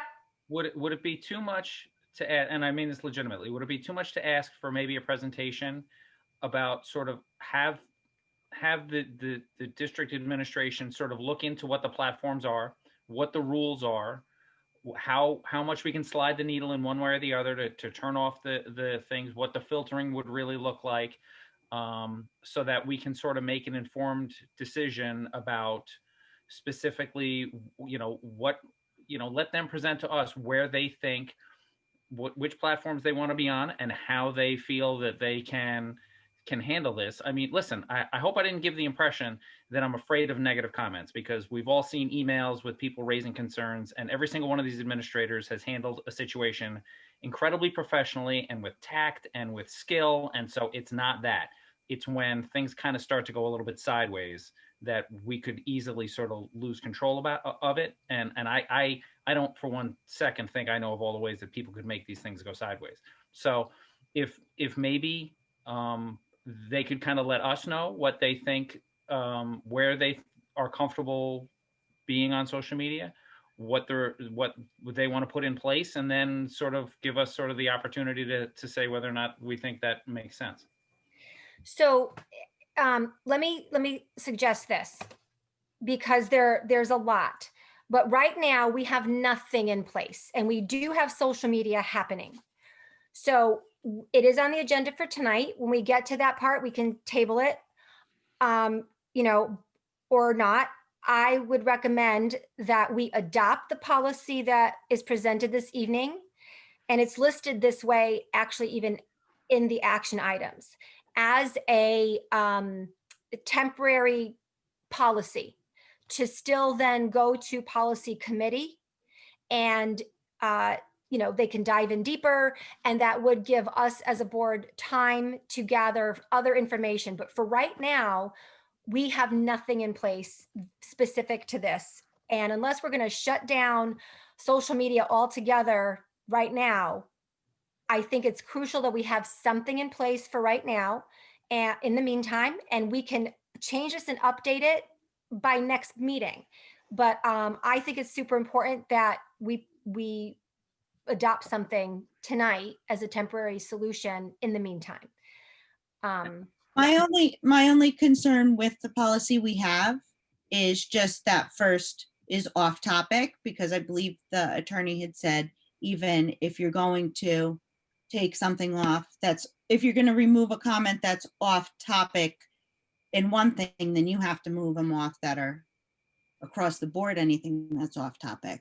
That becomes huge, and 99.9% of comments that are off topic are innocuous. They're not.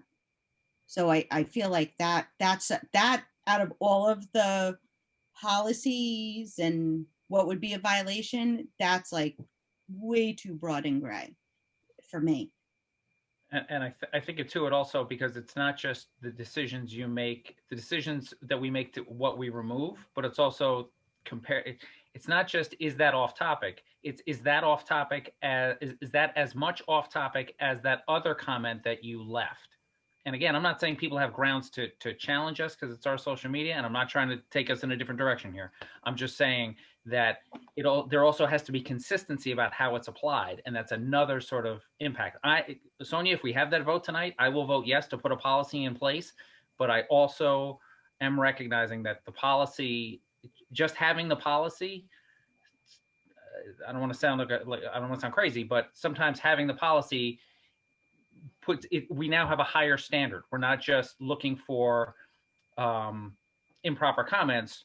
We now have a range in which certain off topic is okay. This is too far off topic. Last week when we removed that comment, was that as far off topic as this? Does it help if we just get rid of is off topic for tonight's purposes in this policy? Because that seems to be where most of our discussion's been about, is this off topic piece to it. And then different language can be discussed in policy later, but we can amend this policy for adoption for tonight, removing is off topic. Does that help in any way? Yeah, that works for me. I'd vote yes for it then tonight. I think it helps. I think that's a tough bullet. We could probably create one that's more specific or focused. Yeah, I would just have to ask then, since Jen Gary's the one that's going to be doing it, by taking off topic out, does that give her enough legwork to remove something? So maybe I would just put something in place because we have to, just in case something bad happens, but get some input from her as well. What does she need? I mean, if she's removed stuff, why does she do it? And and I think that, to your point, that can maybe she could be part of the conversation in policy when it comes up for them there. But for tonight's purpose, again, right, we could leave it in.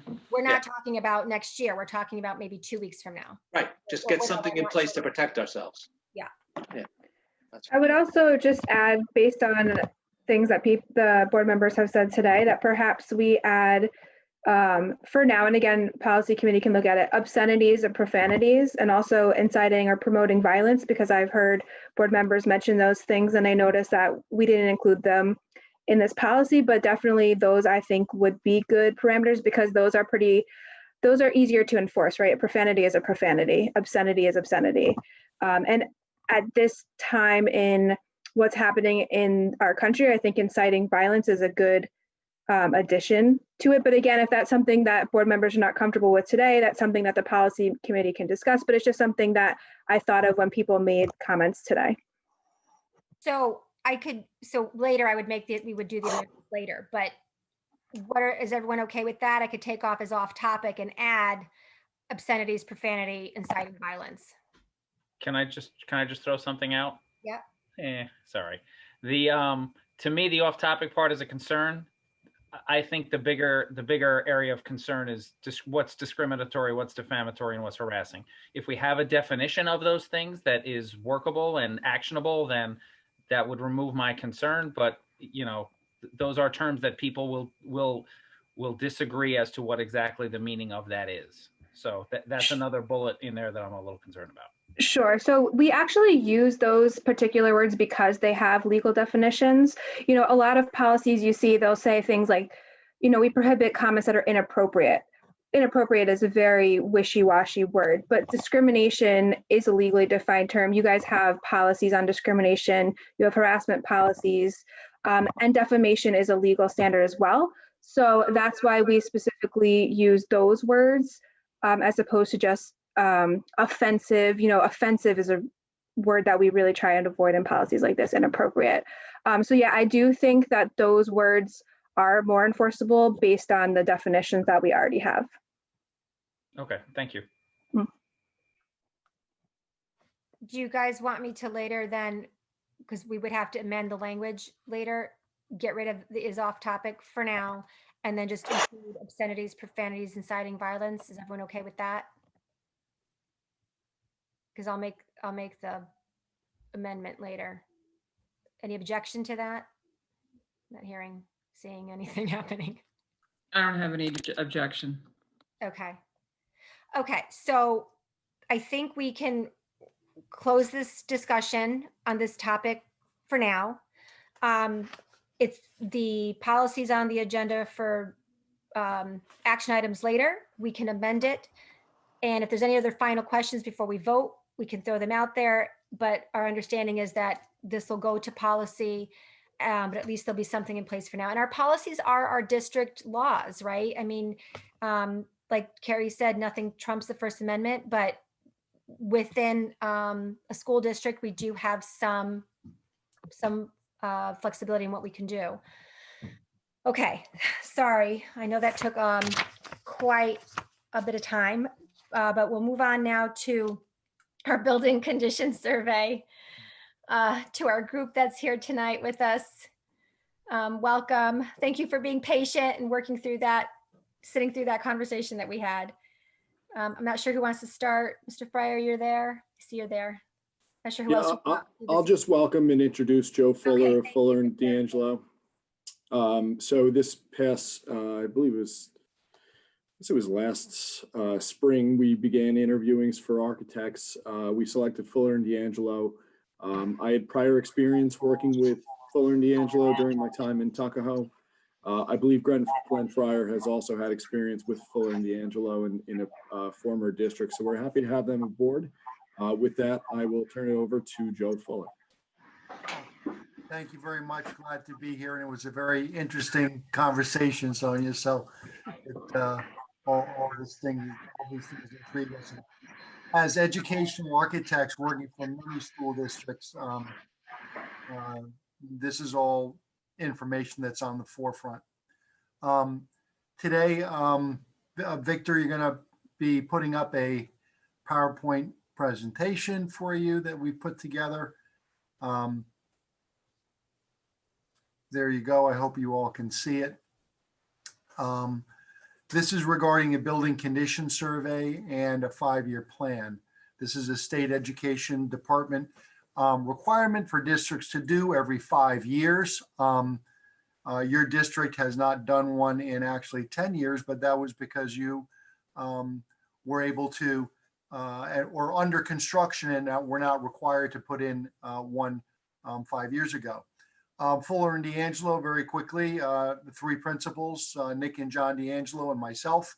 My father was also an architect, as is Nick, and so we're sons of architects, and we've been in educational architecture, working for numerous school districts throughout New England and mostly in the Westchester, Putnam, Dutchess County area.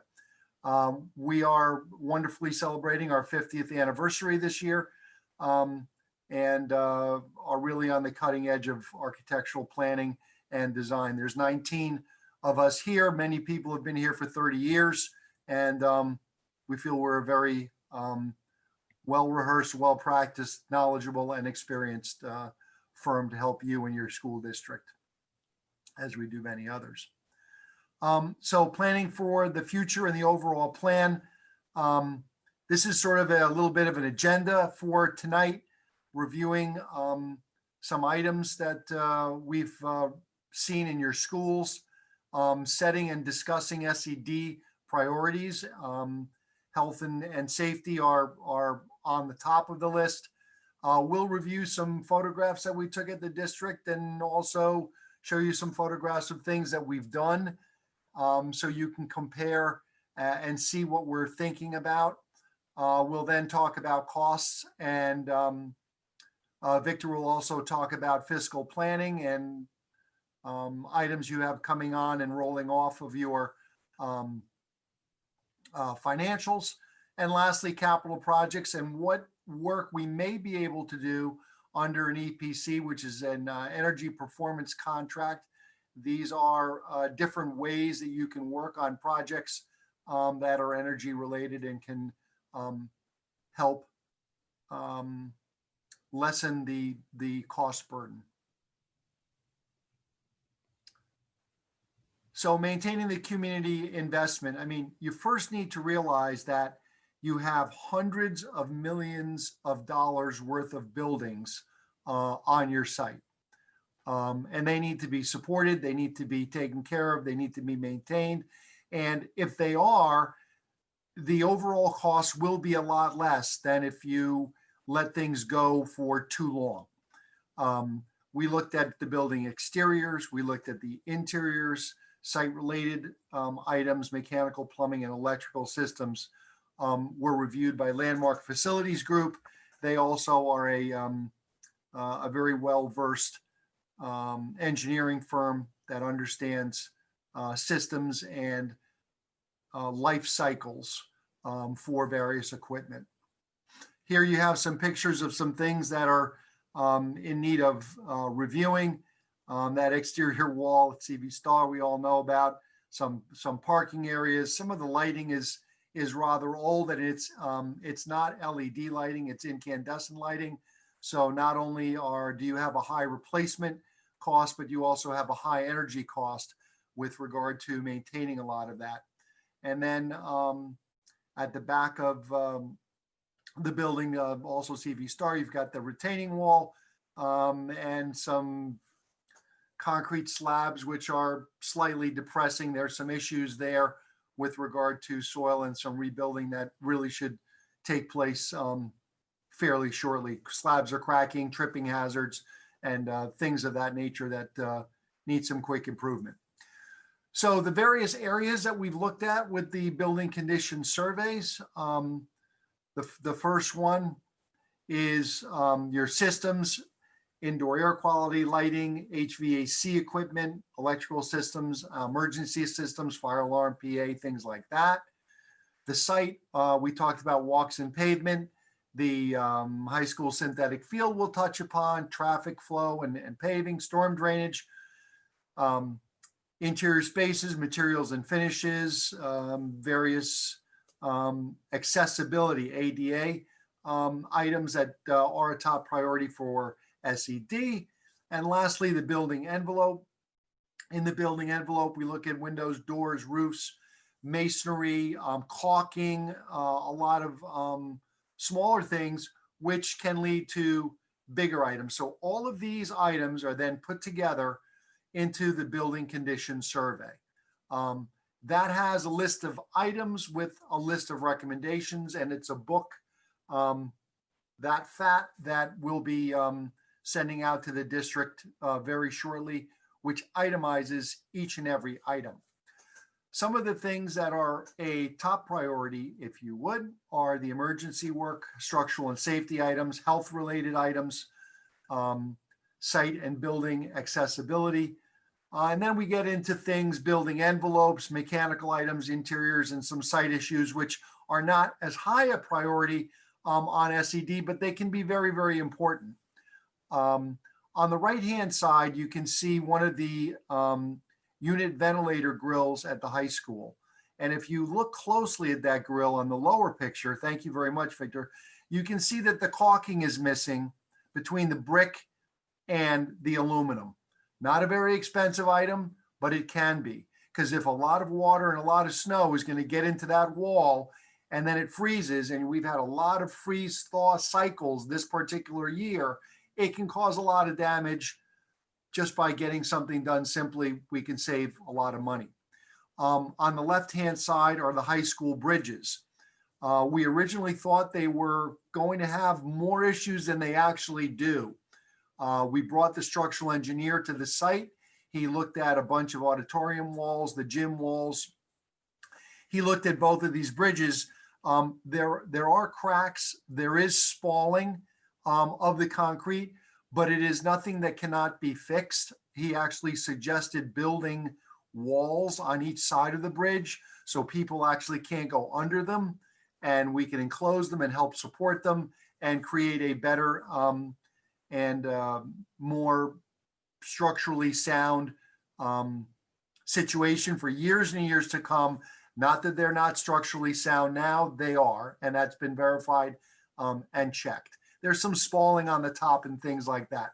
Your walkways need a lot of work, pretty much around the entire campus, Wells, JFK, even the high school. So that will need to get addressed over the years to come. Again, this is a 5-year plan. So we're really concentrating on things that we think should be brought to your attention and put into the report for taken care of in the next 5 years. Leads me to the 5-year plan. And what does that include? So that includes the building condition survey, which is everything we really just talked about. But there are other parts to a 5-year plan which are very important. The next being academic planning. Victor, do you want to talk? I can speak to that. So as we've discussed in the past, and I think most recently when we talked about our long-range financial plan, we may have touched upon the establishment of a facilities committee or a capital project task force. So really it's going to be the district's opportunity to provide some insight to the architects in terms of what our educational goals are, what instruction will look like in the future in Brewster. So over the course of the next several months, we'll be establishing a committee or a task force to review the building condition survey and really provide input in what's most important to us in terms of instruction.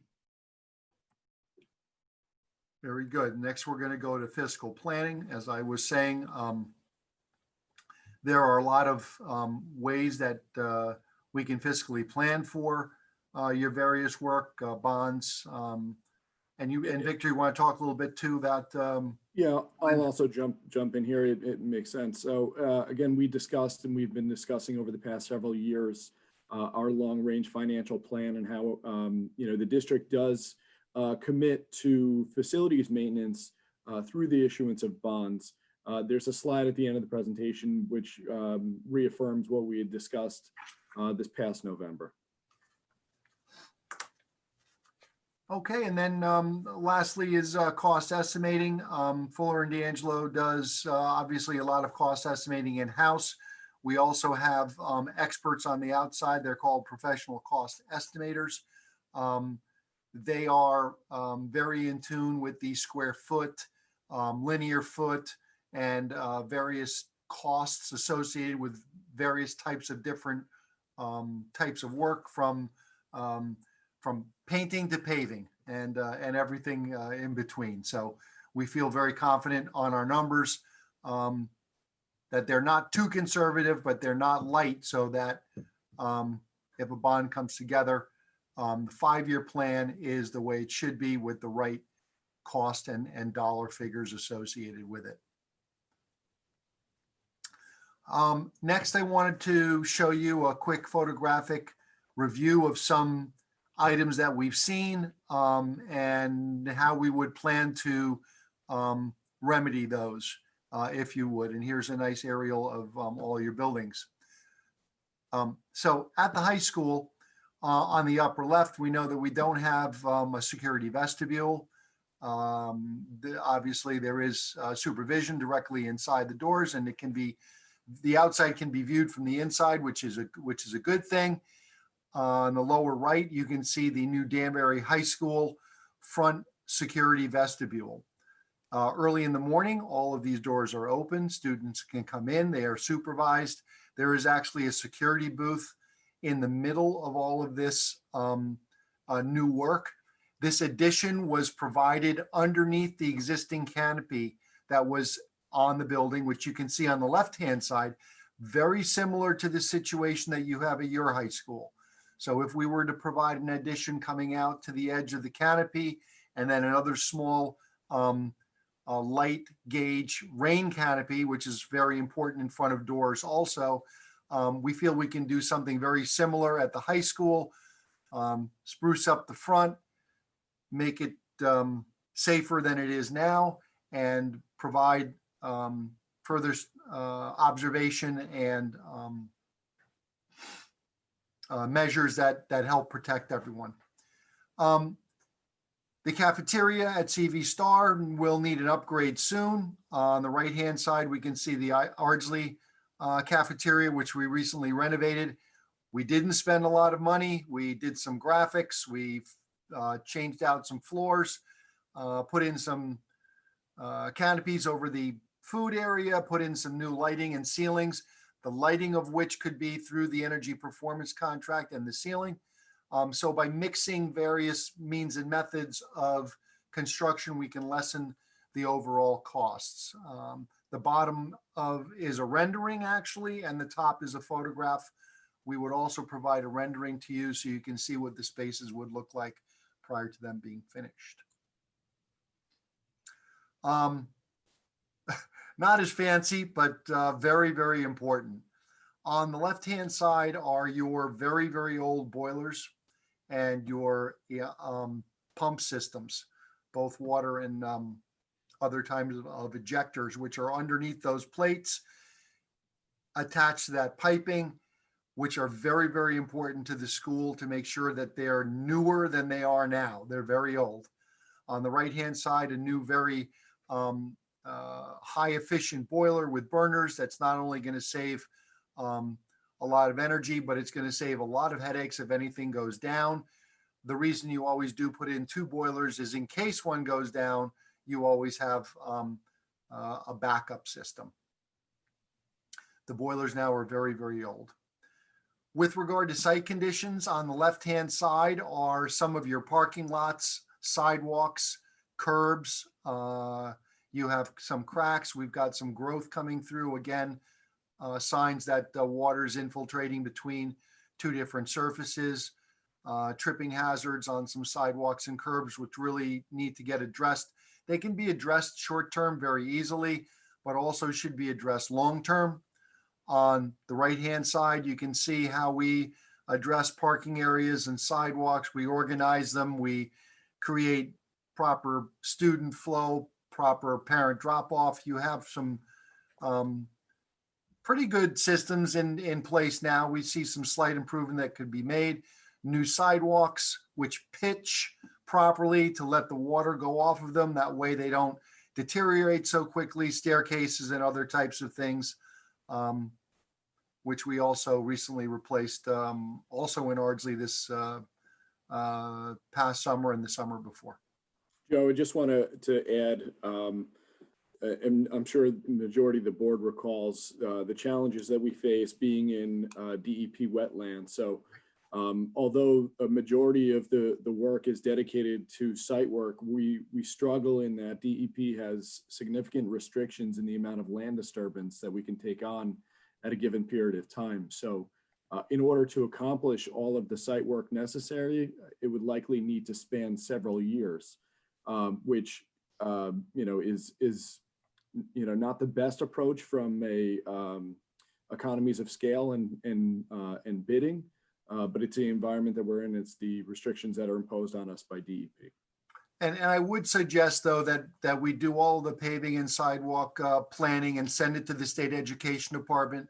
We can break a state education department package over various years, but getting all the approvals is important for the school district to have a clean and concise plan and logistics and how to move forward and how to do things in a very organized fashion. Hopefully we can break some areas and perhaps get something done in June and July and get something done in August and September, only having a little bit of burden on a parking area, but be able to accomplish more in one summer along with the restrictions that we have.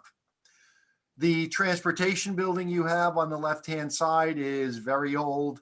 It needs a lot of work over the next 5 years. 10 years is going to be have real issues, roofs, painting, interiors, exteriors. A few windows were replaced. Doors are in really tough shape. On the right-hand side, and you have millions of dollars worth of work along with the paving at the transportation building. So now you get into a scenario. Do we want to spend all that money? And we're leading into the fiscal aspects of the project here. Do we want to spend all that money on a transportation building when we could build a new maintenance transportation building, if you would, like the one on the right-hand side? We just completed this for Westchester Community College in Elmsford.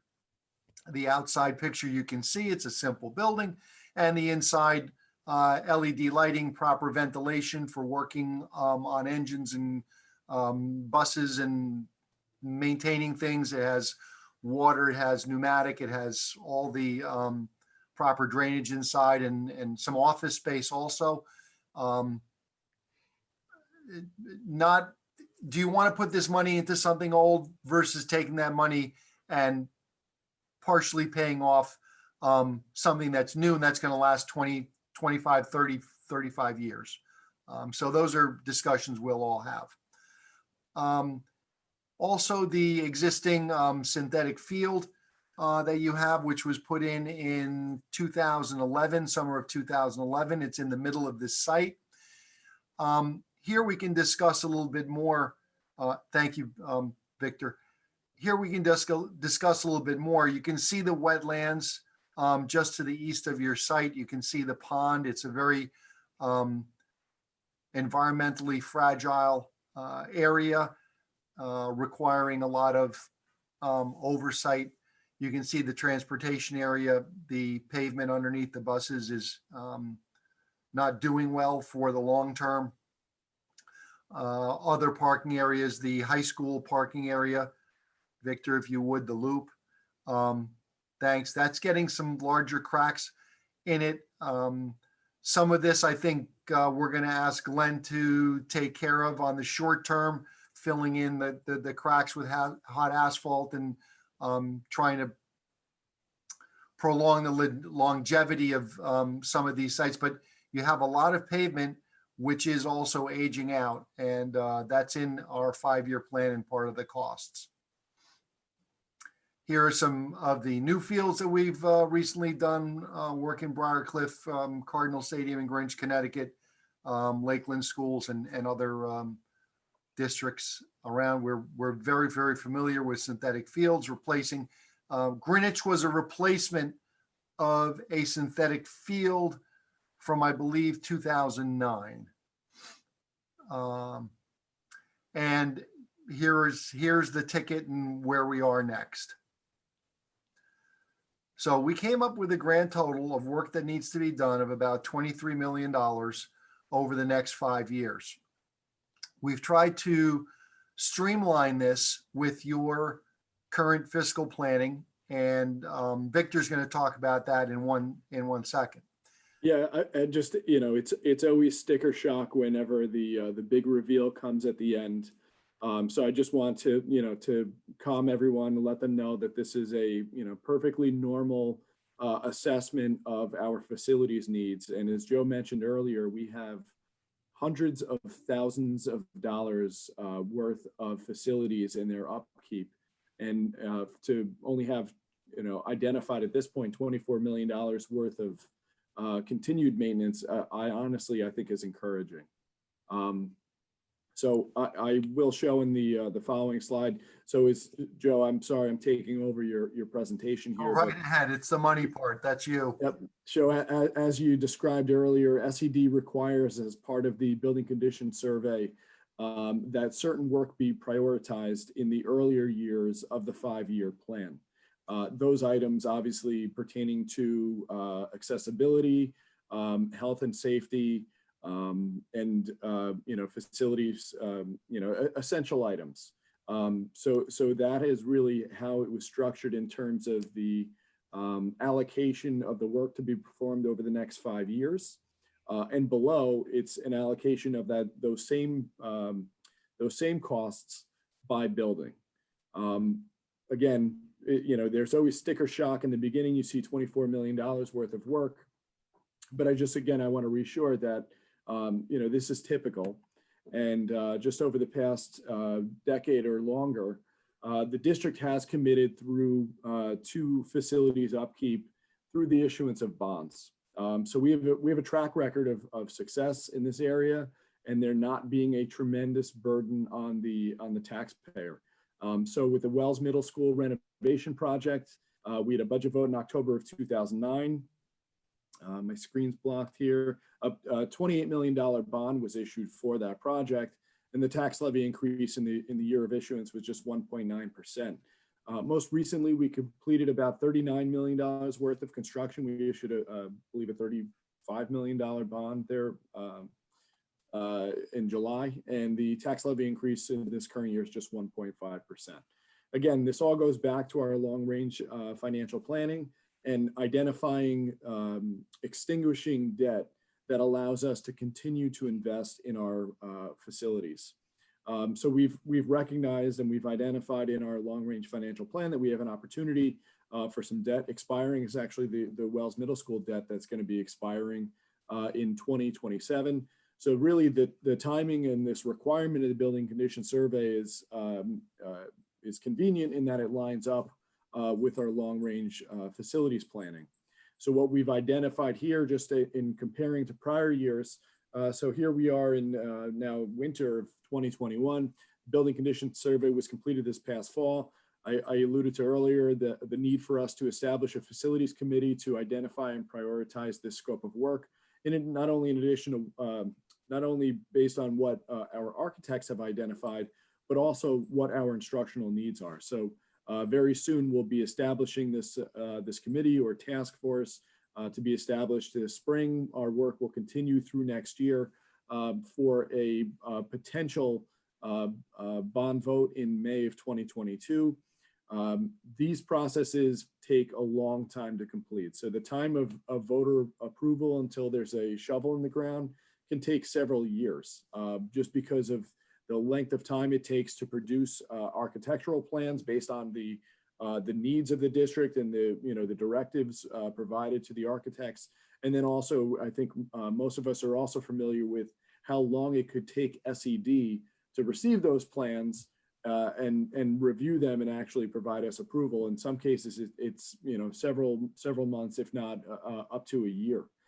And we've also identified a construction period, a potential construction period, a 3-year period, 23-24 through 25-26. Again, all of this is very similar to our past 2 bond issuances, which were very successful, making sure that we were able to get work done and also being mindful of the community's ability to support it.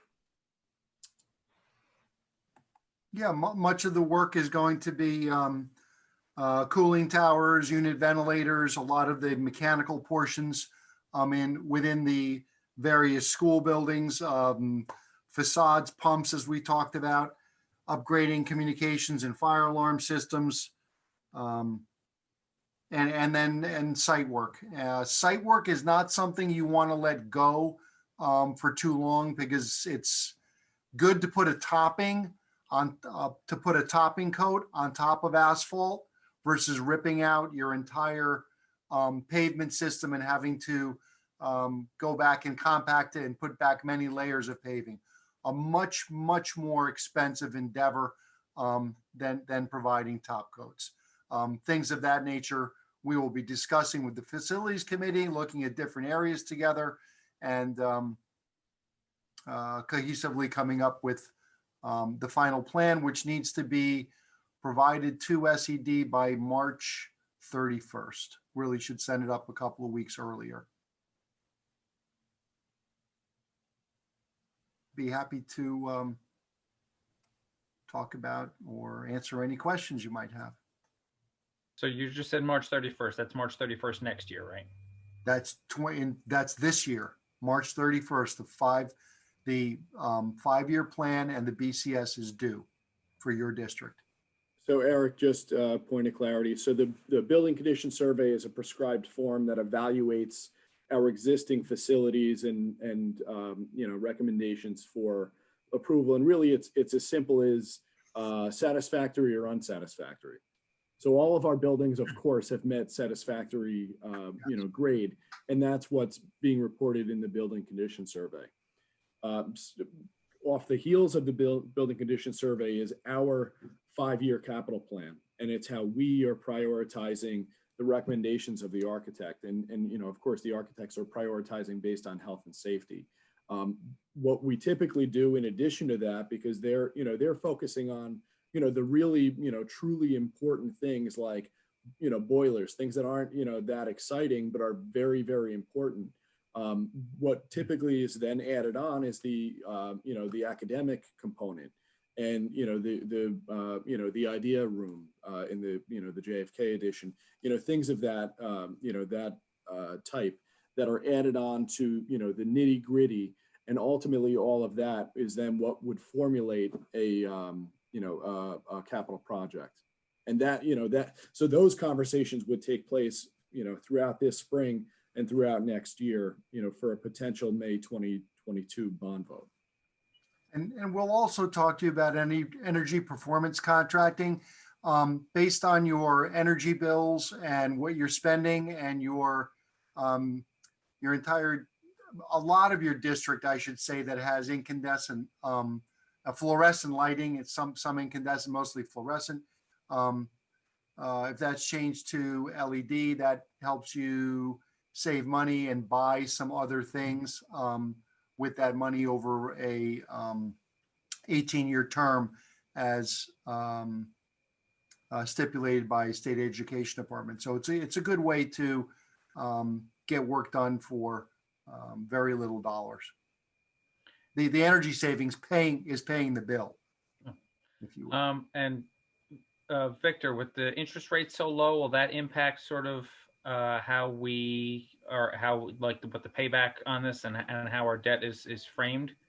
So we utilize a fiscal advisor, capital markets advisors to help us, help guide us through the timing of the, extinguishing debt, the building aid, because that's a, completely complicated process, the timing of the building aid. So we have fiscal advisors that assist us in that part of the process.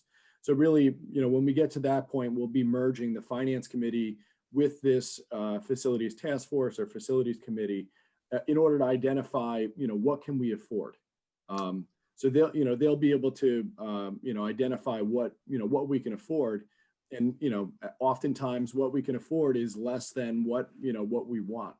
So we'll have a committee that can, or I should say, we have fiscal advisors that'll help us with that. Your question was with the interest rate environment, and the reality is we won't be issuing this debt until, at a minimum 5 or 6 years from now. So we have, just like we had no idea what the interest environment would be today 5 or 6 years ago. We certainly, wouldn't be able to predict what the environment would look like, 6 years from now. But I also just want to, I think you were alluding to the fact that we were very fortunate this past July when we issued this bond because the rates were so incredibly low. It literally saved us, hundreds of thousands of dollars compared to what we predicted it would have cost us, again, back in, 2013, 2014, when when this last bond was first contemplated. So it's, we certainly can't predict it, but it'd be great if the interest rates stay as low as they do currently. If I could just ask more information on anything else. Now we're all haunted by soil disturbance stuff, and I'll bring him up again. The Bog Creek turtle, he's out there. Is there a difference between ripping up a parking lot completely and redoing the whole thing and opposed to top coating it? Is there any change? Or the DEP, DEC says it's the same thing? I would like to get insight to really comment on that, John Watson. He knows your site very, very well, and prefer he answer that question. I will make sure that we get that back to Victor shortly. I guess we would stagger boilers. That's all part of the what needs to be done as opposed to what we can afford to be done kind of thing. If you would have 2 boilers, you would most likely replace them both at the same time because of the breaching and gas connections and things of that nature. All done in one summertime when there's we're off of the heating season, if you would. And if I could just ask Victor a question, I mean, it's probably unknown at this time, but with the current financial picture, state unsure about all kinds of stuff. Now the buildable, aidable piece, Do we have any feeling on down the road, or is it too early to really say proportions, numbers we're going to get back? Because we're still short $15 billion in the state, so I guess we don't know at this time, or? I would just say the only thing we can do is just assume that the current building aid, ratios and, and formulas are going to remain the same. We're not at the point where we can make any assumptions about the future. All we can do is just assume that the current building aid formulas will remain intact. If they do change, then certainly it's going to change a lot of our planning, because it's going to change, what we can afford to do or what we can't afford to do. Thank you. And just, going back to the presentation. So again, the format of the building condition survey is such that it structures the work and recommends the work to be performed over the course of the next 5 years. In that first year, the recommendation is that we perform $3.4 million worth of work. I can tell you right now, there's absolutely no way that we could afford to perform $3.4 million worth of work. And it's not uncommon. It's not uncommon in Brewster. It's not uncommon for most school districts. As Joe mentioned, the recommendation would be do the best you can, until we can afford to do it the right way. He also mentioned earlier that, the preventative maintenance that you do now will save you a lot more in the long run. So we want to make sure that we're, doing the best we can, but we also recognize there's absolutely no way that we could possibly afford to, to do $3.4 million worth of construction work. And again, it all falls back to, well, what have we done in the past, and how is Brewster committed to facilities maintenance and upkeep and renovations? And it's been through the issuance of construction bonds.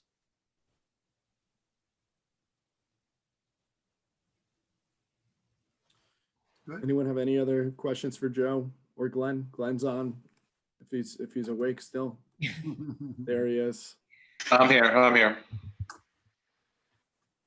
Glenn, anything you want to add? Yeah, well, just in case people are shuddering at the expense, and just a little bit about what I know with SED, the roughly $24 million. Brewster has, I believe the number is about $350 million worth of assets in their buildings.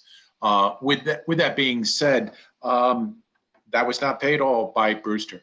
That was paid for in part by SED through the building aid ratio. They have a vested interest in this. That's why they won by us telling them that we need to spend $24 million over the next 5 years. They can start planning, because they will again pay percentage, but they also like to see that we're taking care of the assets that they help provide. And so in all of what we're doing, it's a great thing.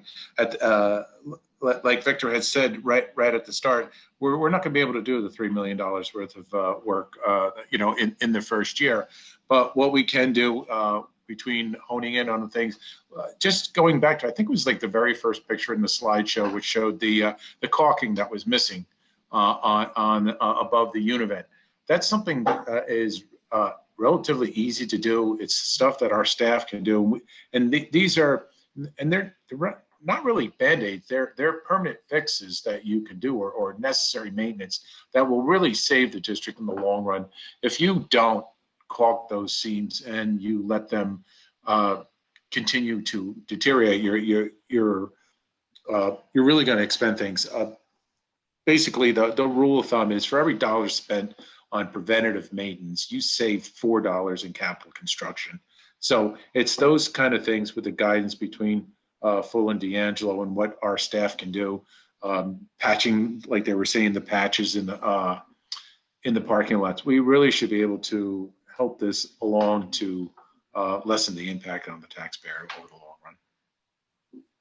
Okay, thanks, Glenn. So if there aren't any more questions for Joe or for Glenn, our next steps, again, we'll be establishing our facilities committee. We'll be providing the board with the building condition survey. Again, it's a prescribed form that the state obviously prescribes that we're required to submit, I believe by March 31st, as Joe mentioned. We'll get it in, ahead of that deadline. So we'll be presenting that to the Board of Education for their acceptance at the next meeting.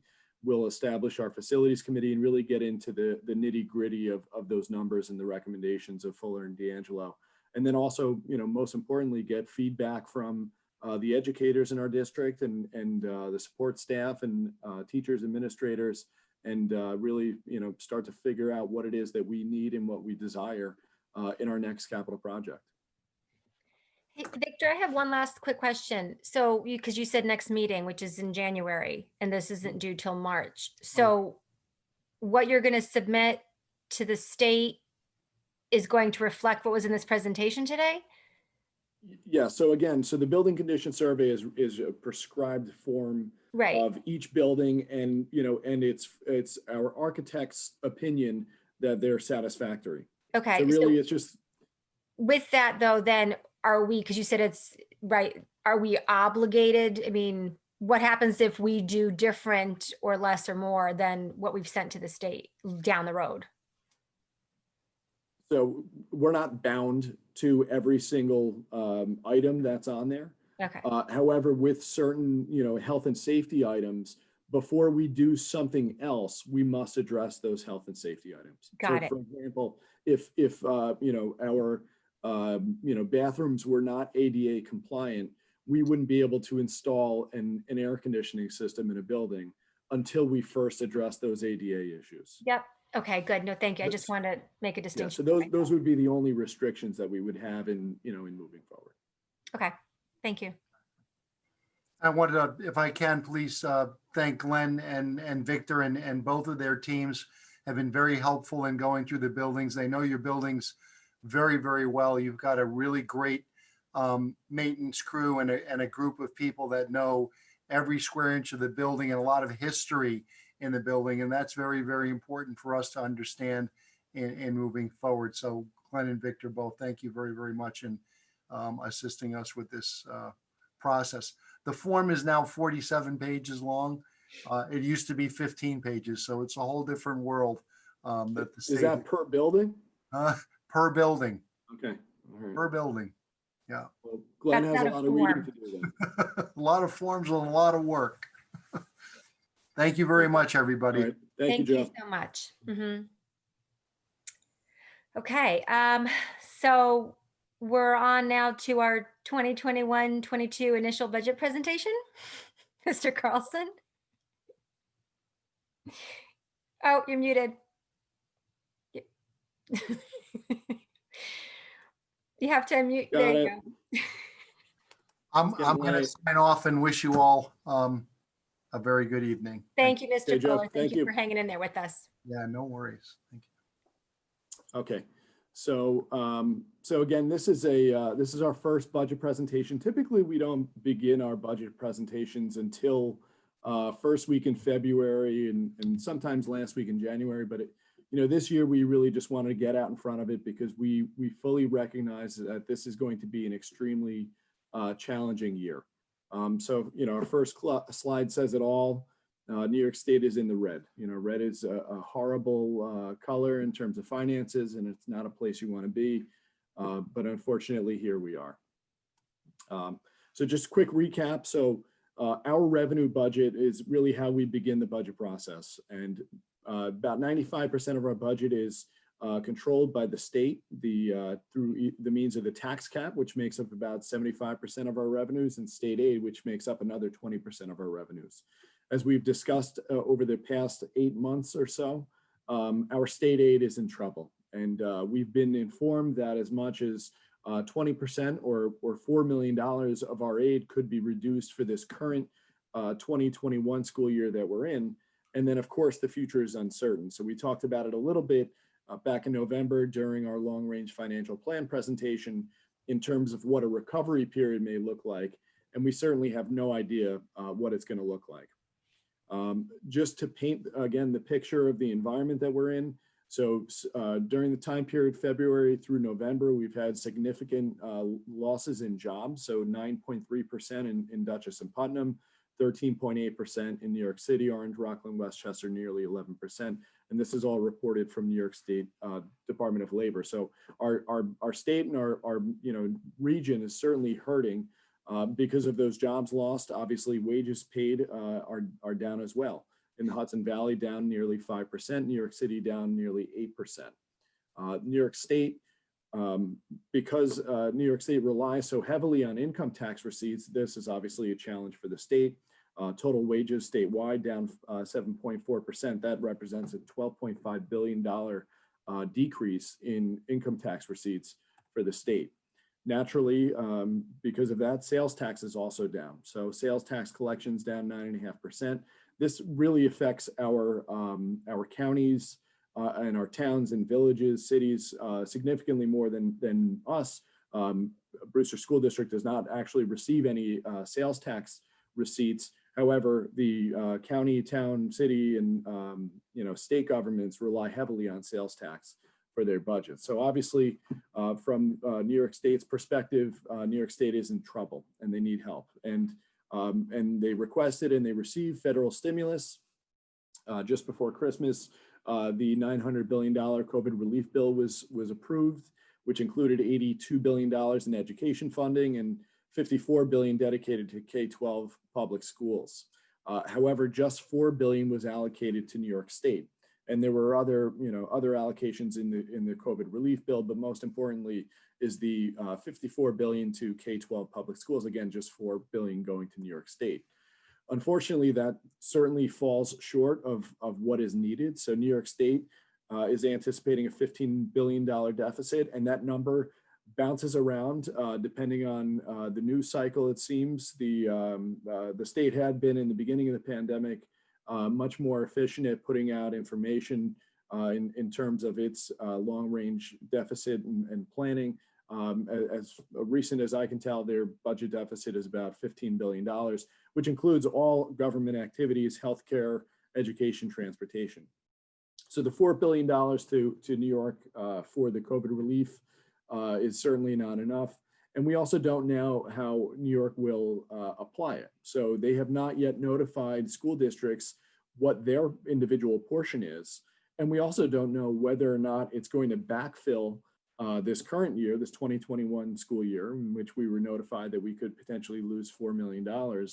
And assuming they first backfill this current year, will any of that be available to support education in 21-22?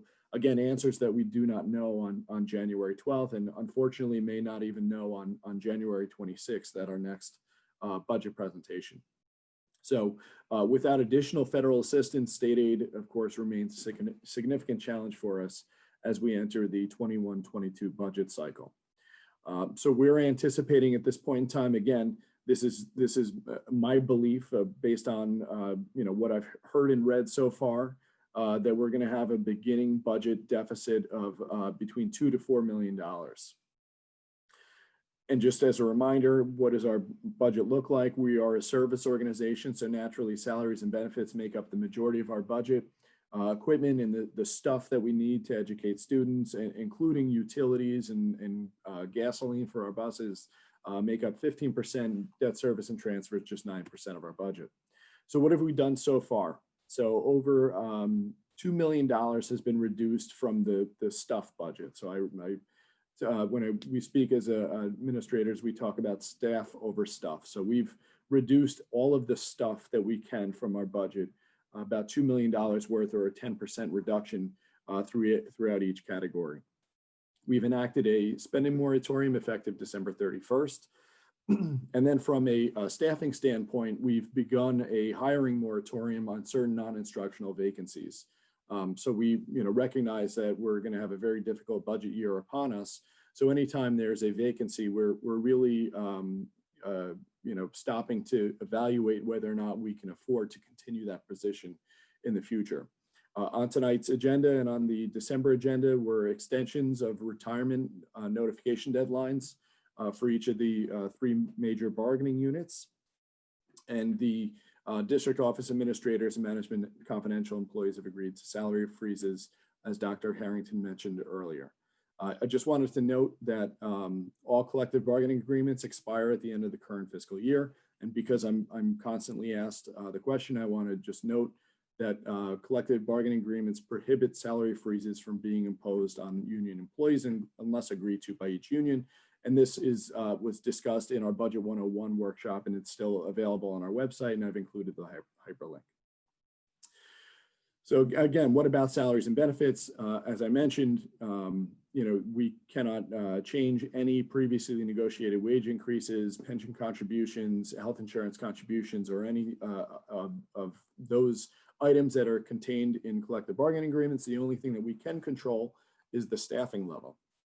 And again, the purpose of this presentation was just to provide some historical perspective based on conversations that we've had in past meetings in anticipation of this budget year. So we took a look back at the 2010-11, 12-13, 18-19 school years and what the impact was on staffing. So as you could see in the 10-11 year, we had 30 reductions, 12-13, nearly 28. In 18-19, we had nearly 16 reductions.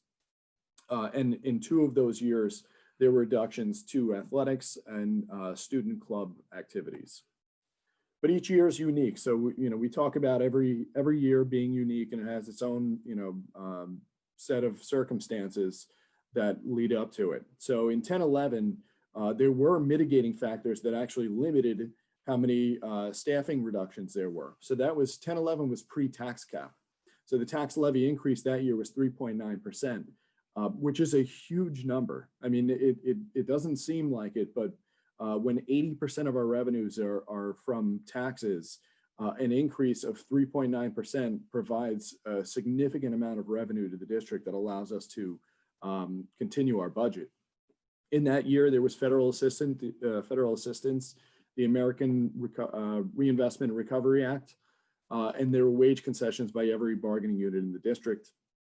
12-13, the tax cap was in play at that point. There was no federal assistance, but we had the Garden Street closure. So by closing Garden Street School, the district was able to avoid a significant amount of operational costs by closing that school building. Fast forward to 18-19, we had the tax cap was in play. It was at 2.2%. We had wage concessions from the AAB and the district office administrators. But again, unfortunately, we reduced 16 positions. Fast forward to 21-22, we don't know what our tax cap is going to be. Our projection at this point is that it's going to be some number less than 1.4%. So less than any of those 3 previous years. Federal assistance is the CARES Act. Again, we're not exactly sure what our allocation of that will be, or if it'll even put a dent in the current 2021 deficit that the state is presenting to us. At this point in time, the district office administrators and the management confidential employees have agreed to freezes.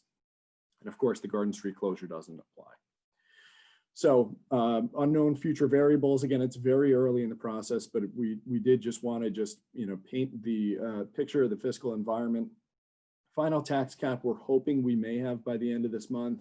I think I'm very confident that it's going to be some number less than 1.4, probably closer to 1.3. The final consumer price index figure comes out, I believe, tomorrow, which is a key component to the calculation. Final state aid allocation. So again, we don't know how the state's going to apply the $900 billion COVID bill. We don't know if it's going to backfill 2021. We also don't know what the fate of our 1920 year is. So I think we discussed this back in September or possibly even in November, that the state informed us that because we were not providing transportation services during the time period of March 15th to June 30th, that they'd be reducing our transportation aid accordingly. They've also just recently, within the past week, notified us that they intend to apply the same standard to excess cost aid, which is for the instruction of our special needs students, and specifically the cost of our one-to-one aides who are assigned to those special needs students. So again, the state is still coming up with ways to reduce our aid from prior years. So now this is 2 years removed from the budget that we're discussing. Actual enrollment, we talked about this in November. Our enrollment for this current year appears to be an anomaly in that it was a decrease, and it's our anticipation that students are going to be returning next year as we hopefully return to in-person instruction. These other things are things that we contend with each year: are new English as a new language students, special ed classifications, unanticipated expenditures, year-end fund balance, and use of fund balance and reserves. And year-end fund balance in a typical year, we talk with our finance committee as we project we provide them with our fund balance projection, and I say it's like throwing a dart. This year is going to be like no other year. It's going to be like pin the tail on a donkey that you don't even get to do it with your eyes open. So that's where we are today. We have quite a few budget meetings lined up. Again, we're starting this year early. Just wanted to paint the picture. Two things, or one thing that's new for this year, is the community budget forum. So we had talked about this and our ability to gauge feedback from the community. And we had done this in the past through a budget advisory committee, but we wanted to expand that opportunity and really get input from the community at large. So we've identified dates of March 16th and April 13th, and it's important to note these dates because they're well in advance of the budget adoption, the date that we're required to adopt the budget, which is April 20th. So typically at our March meeting, we will present the superintendent's proposed budget, or at least we'll be in a close enough position to present that, that it'll be useful to get that community feedback on March 16th. And in a perfect world, this would be a live forum where we're all in the same room. I'm hopeful that by March 16th, we'll be able to get there. And if for some reason we can't, then I know that Jim Treloar will come up with a creative way for us to get together on Zoom or some other platform so that we can actually have dialogue and really get the community's input on some of the difficult decisions that we're likely going to have to make in developing this budget. And again, the same applies on April 13th, which will be after the state finalizes its budget hopefully on April 1st. Fast forward again, budget adoption, April 20th, budget hearing is a required informational budget hearing on May 11th. The budget vote and trustee election is scheduled for Tuesday, May 18th. So with that, please visit our website. This and all of our presentations, we always build up the budget website to provide as much information, as many documents as possible for our community to become engaged in the budget process and observe and read about all of our budget developments. So with that, are there any questions of the board? Just a comment. How unfortunate, like I understand the logic with the state in terms of taking away money from certain areas because of the purpose of funding. But at the same time, every school district is existing in a time where we've had to spend money on things that were never budgeted for or planned for or foreseen. And we had to reallocate funds. The savings we found was reallocated. And so they were reallocated from the areas they're now cutting us. So, it's like, okay, great. You want to take that money, then just reallocate it yourselves back to us, but for the purpose of COVID or whatever. And so it's unfortunate that that wasn't done, in their attempt to save money. So that's frustrating. I just want to, could I add on to that? Just since we're venting. So what a lot of people may also not realize is that back in the spring, when the CARES Act was first approved, it included an allocation also for public education. But what New York State did was they took it out of our left pocket and then they through state aid, and then they put it back in our right pocket through federal aid. But then they attached all of these strings to it. And not only that, they forced us to allocate a portion of it to the private schools. So we didn't even get a full allocation of what they took out of our left pocket. We only got, maybe 80% of it. The other, 20% had to be reallocated to private schools. And then we had to apply for that 80% and jump through all these hoops when we're just trying to operate as normal. Yeah. Awful. Had a second thought, but I lost it with my losing of the screen as well. So does anyone else have anything they want to comment on? I would just like to once again thank Mr. Carlson for all the information. as scary as it may be, and for Mr. Carlson and Dr. Harrington's work, starting the tough conversations that hopefully we can avoid, and all the bargaining units for all the help and input that they've given up until this time. I appreciate all of everyone's effort. Yes, and thank you also for the community forums that will be coming up, and I know we'll figure out a way to make them productive. I think it's a great alternative to what we did in the past, so thank you. Okay, seeing no one else. Where are we at? We are at public remarks as they relate to any action items. And so I'll just double check with Carrie. I don't think anything came in terms of any emails from the community offering comments on our action items. No, none on any of the action items. Okay, so we will move on then to action items.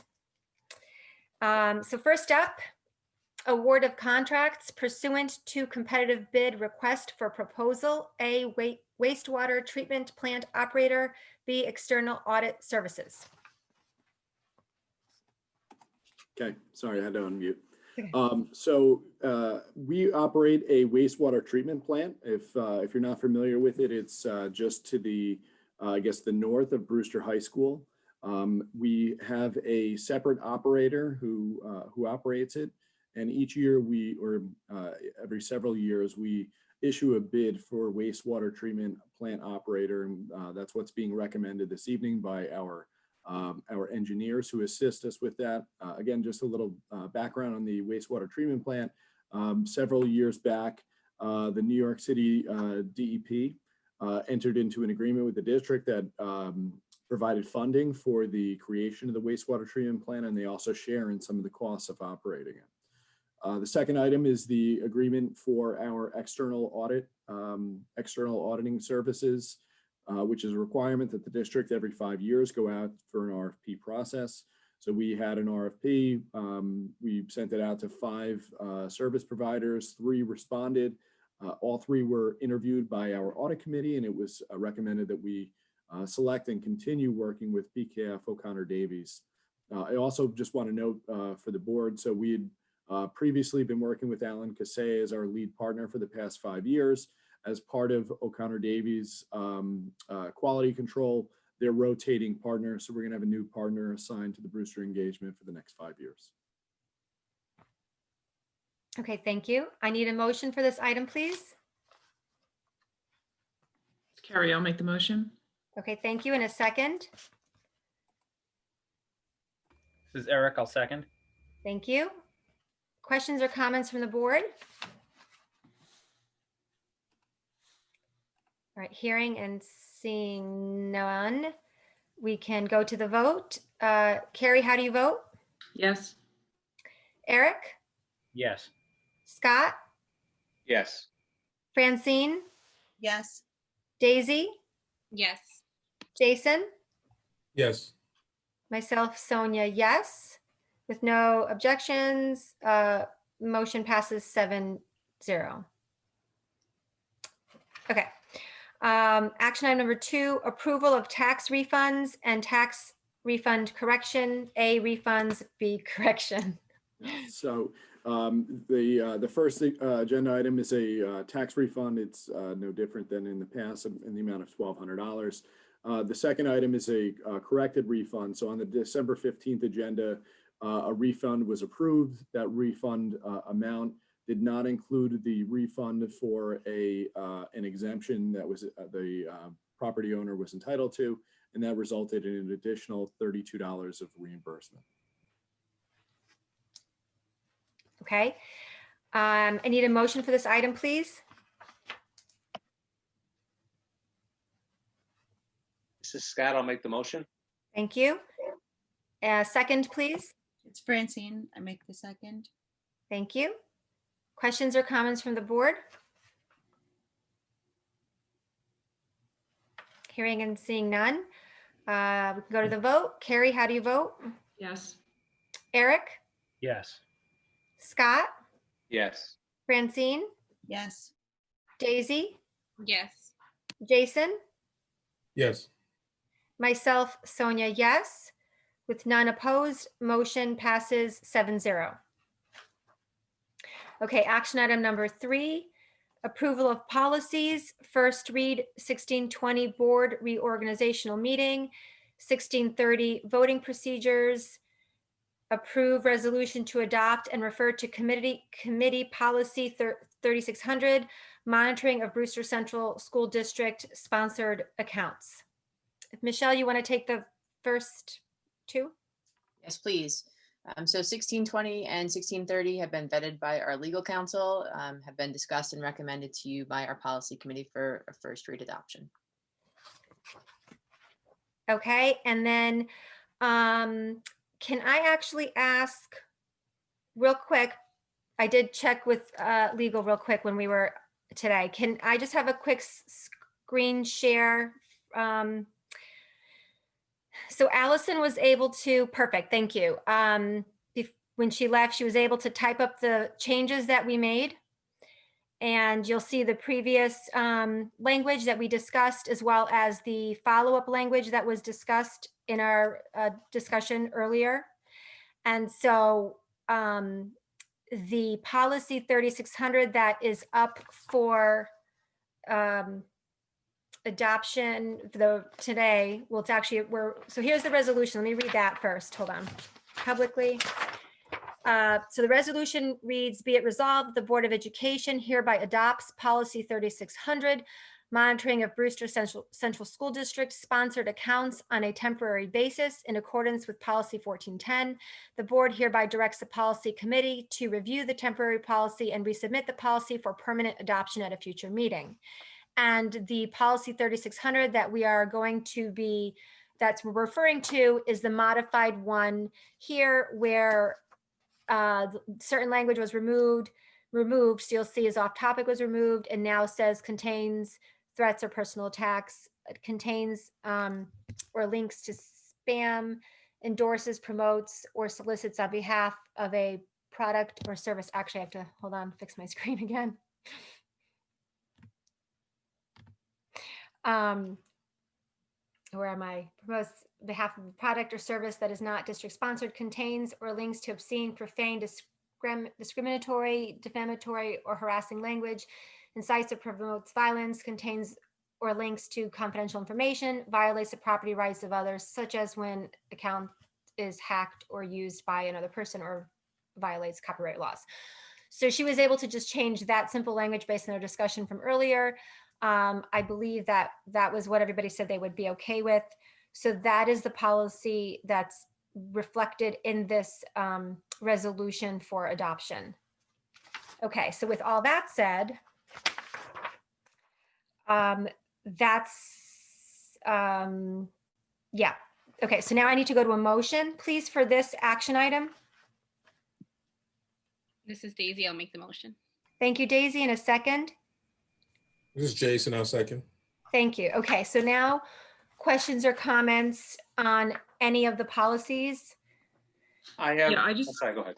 I just wanted to make a point on policy 1630. The policy committee met today and discussed this and wanted to make a change that we thought maybe we could do by amendment tonight in the meeting. It's non-substantive, but if you're looking at it, it would, you see that the heading of eligibility to vote, there's 5 numbers under that. Hold on a second, Carrie. Yeah. Can we screen share that? Oh, I'm sorry, because I'm looking at it on a different page. Yeah, I'll do it. I'll do it. That would be easier, yeah.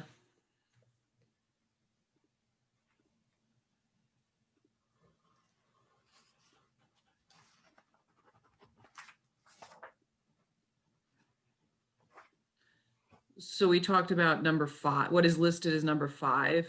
The discussion is simply that it should not be a number 5. The 5 should be removed and that paragraph should be a standalone paragraph. So we wanted to see if we could vote on that tonight as amended in the way that I just described.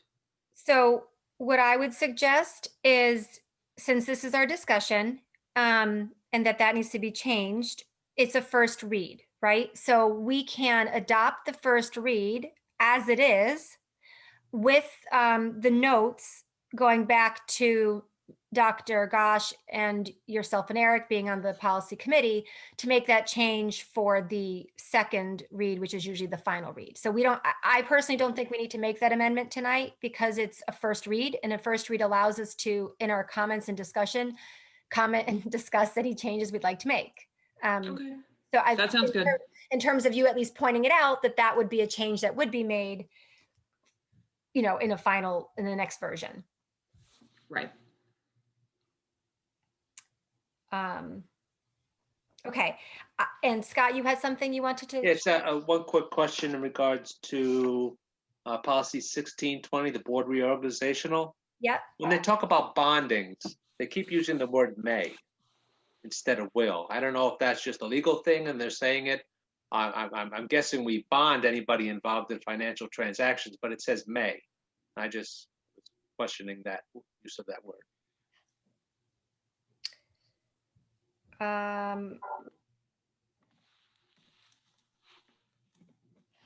See if I can. Yeah, someone can share that one. I want to see where I have it printed in front of me. I would like to maybe share it if we can for others to see what you're talking about.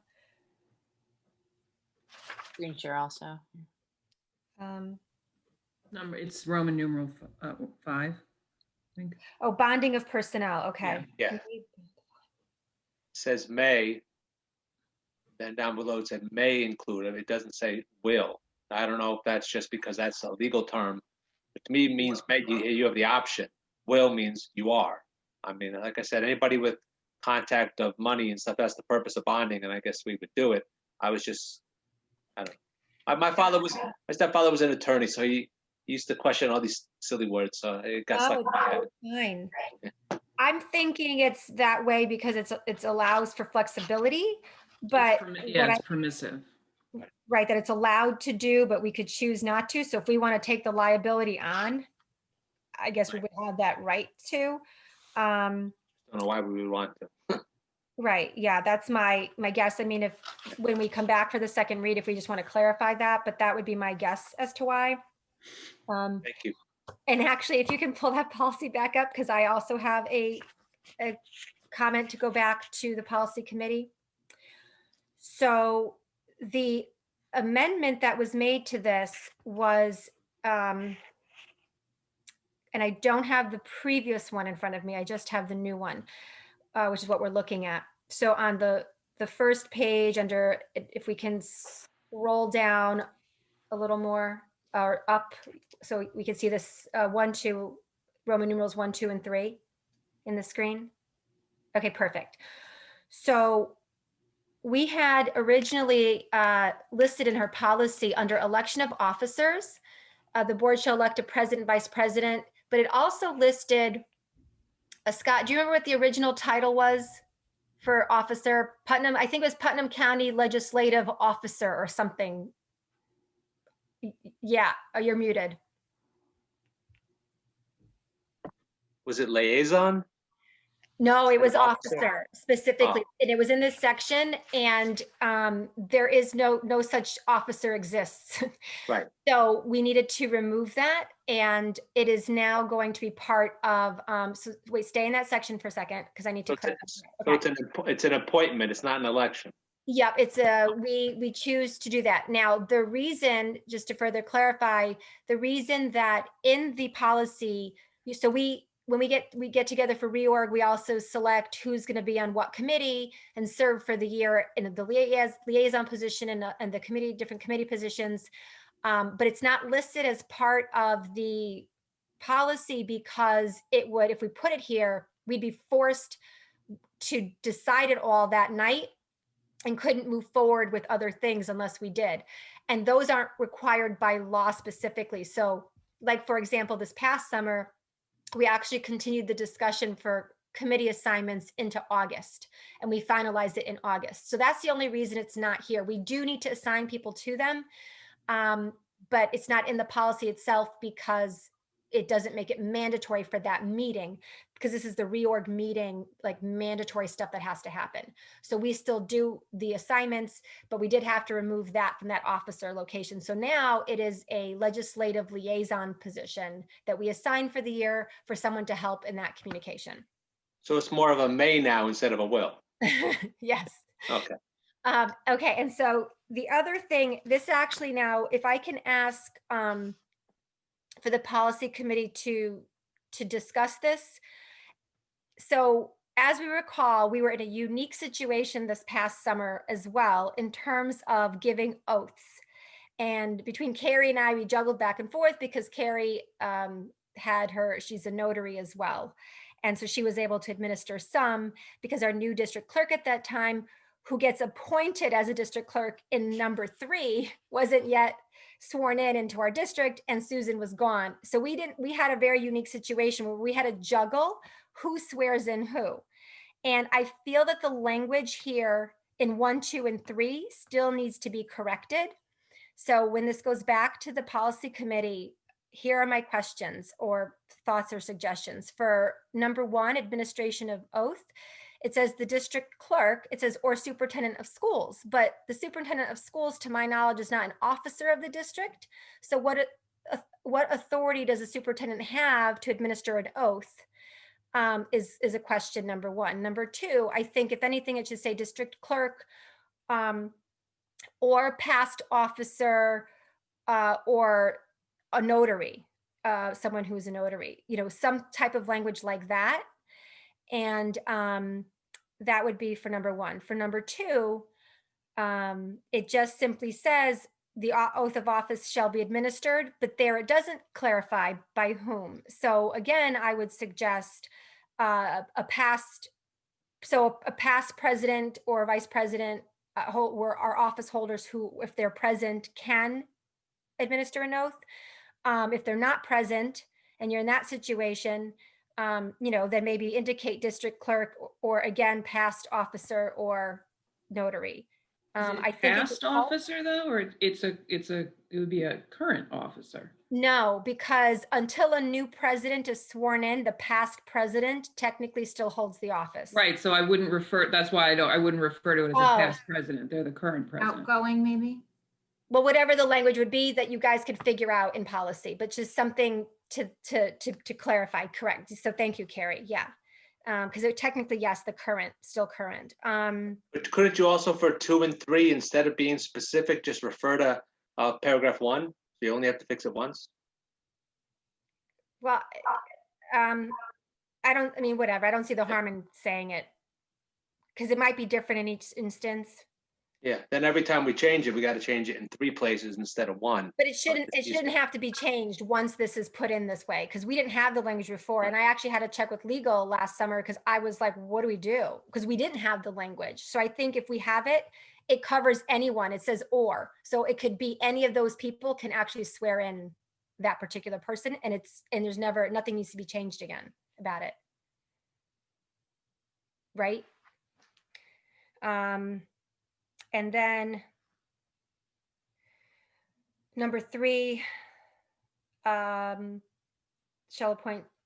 So I think that's fine because again, I had underlined district clerk simply because we happen to be in a situation where we had a new district clerk who can't appoint in the first paragraph if they're brand new. So those are just my few comments on that to go back to the policy committee. But otherwise, I'm fine with it as a first read. Okay. Anyone else comments or questions on any of these policies? All right, hearing and seeing none, we can go to the vote. Carrie, how do you vote? Yes. Eric? Yes. Scott? Yes. Francine? Yes. Daisy? Yes. Jason? Yes. Myself, Sonia, yes. With none opposed, the motion passes 7-0. Action item number 4, approval of memorandum of agreement with BTA clerical chapter extending retirement notice.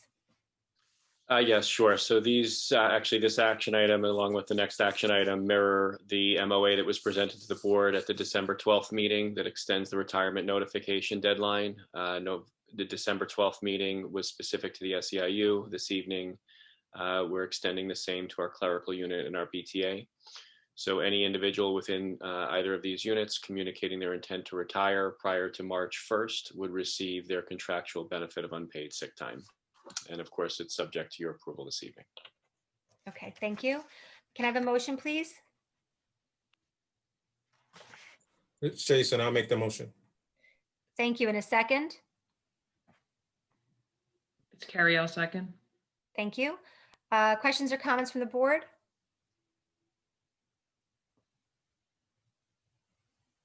All right, hearing none, we can go to the vote. Carrie, how do you vote? Yes. Eric? Yes. Scott? Yes. Francine? Yes. Daisy? Yes. Jason? Yes. Myself, Sonia, yes. With none opposed, motion passes 7-0. Action item number 5, approval of MOA with BTA extending retirement notice. Same comments as previously stated. Yes, okay, thank you. May I have a motion, please, for this item? This is Eric. I'll make the motion. Thank you. And a second? This is Daisy, I'll Scott. make it. Who wants it? I'll take it. Daisy. Thank you. Questions or comments on this item? All right, hearing none, we can go to the vote. Carrie, how do you vote? Yes. Eric? Yes. Scott? Yes. Francine? Yes. Daisy? Yes. Jason? Yes. Myself, Sonia, yes. With none opposed, motion passes 7-0. Consent agenda? Yes, thank you. We would just like to extend our warmest congratulations and best wishes to Mary Ann Nash, a longstanding monitor at Wells Middle School, along with Helen Chiera, longstanding teacher aide at JFK, who are retiring and are noted on this evening's consent agenda. So best wishes to both of them. Okay, thank you. May I have a motion for this item, please?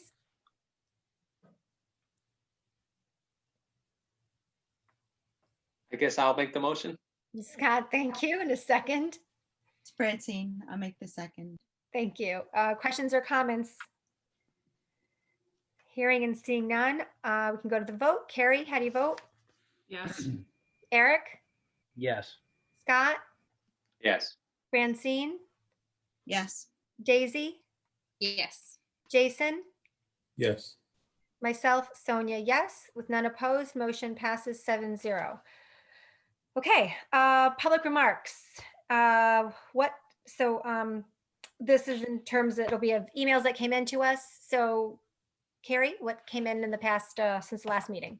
Yeah, since the last meeting, just 2 emails to address. One was an email regarding the district's policy on its social media pages and the comments thereon. So I think that this is obviously an ongoing discussion that we addressed in the presentation tonight in our lengthy discussion. Yes.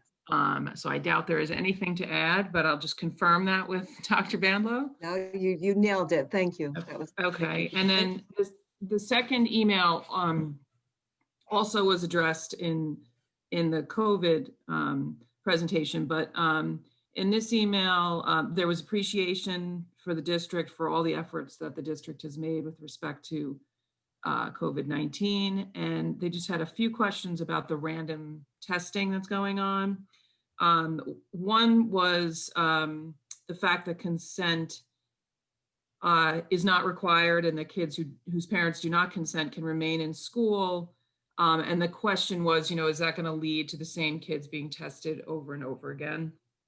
The second question in it was why the testing consent was not sent in Spanish. And the third question in the email was why a response to the testing questionnaire that went out is not required. Not consent, but why a response is not required from every family in the district. So just going back to this email, we were sure to respond to the email specifically, just so the board is aware. And it was timely because we were able to include a lot of the answers again in the COVID presentation. That was one of the reasons why I made a point of letting folks know as far as making sure the communication is given in all languages. So I shared that at the very beginning. And Dr. Gosh did highlight the survey. And Michelle, did you want to add anything else to that?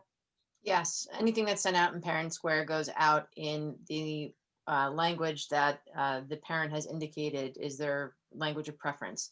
So someone who has an English account would not see something sent out in Spanish. So anyone who indicated Spanish as their first language or preferred language, that's what they receive the consent form in. Same kids being tested, we can't require students to do this. So we were worried about that too, but we have over 800 students who have done that, which gets us to ideally around 400 test administrators, or 400. We're not administering 400. No, I'm doing that for this 400 times. But to around 4 test administrations, although we would love to have more of a pool to pull from.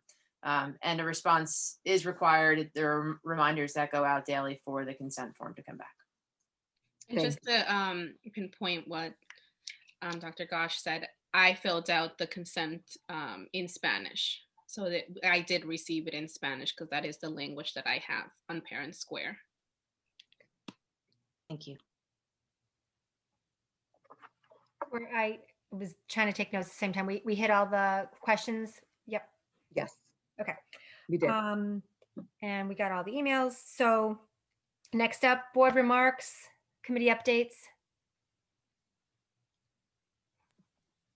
Just follow up. We had a couple of meetings in the village and up in the southeast. They're in the same budget constraints as we are, and we all feel the same pain. I've been notifying them as changes to the school and the attendance policies and stuff. If the board thinks it's appropriate, I will also start to inform them of these the dates for the budget meetings, so we can start to get the word out. I mean, they have the same small circle of people that watch their meetings as watch ours, but I'll be more than happy to inform them as well. Just like to thank everybody for the work that is going on. I wanted to point out Coach Berardo, because I know he's been overwhelmed with a lot more of the stuff going on, so we appreciate his additional work. Thank you. Thank you. Anyone else?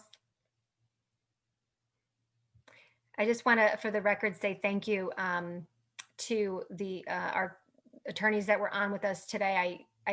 They got off so quickly and I didn't get to thank them. So I just want to at least put it on the record to thank them for taking the time and hanging in there with us, and for everyone and all our presenters this evening. I know it was kind of a long night.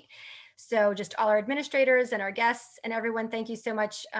If you watch the playback, because I think they're all gone now, but to who is still here as well, thank you so much for hanging in there. I know it was a long night, so just thank you.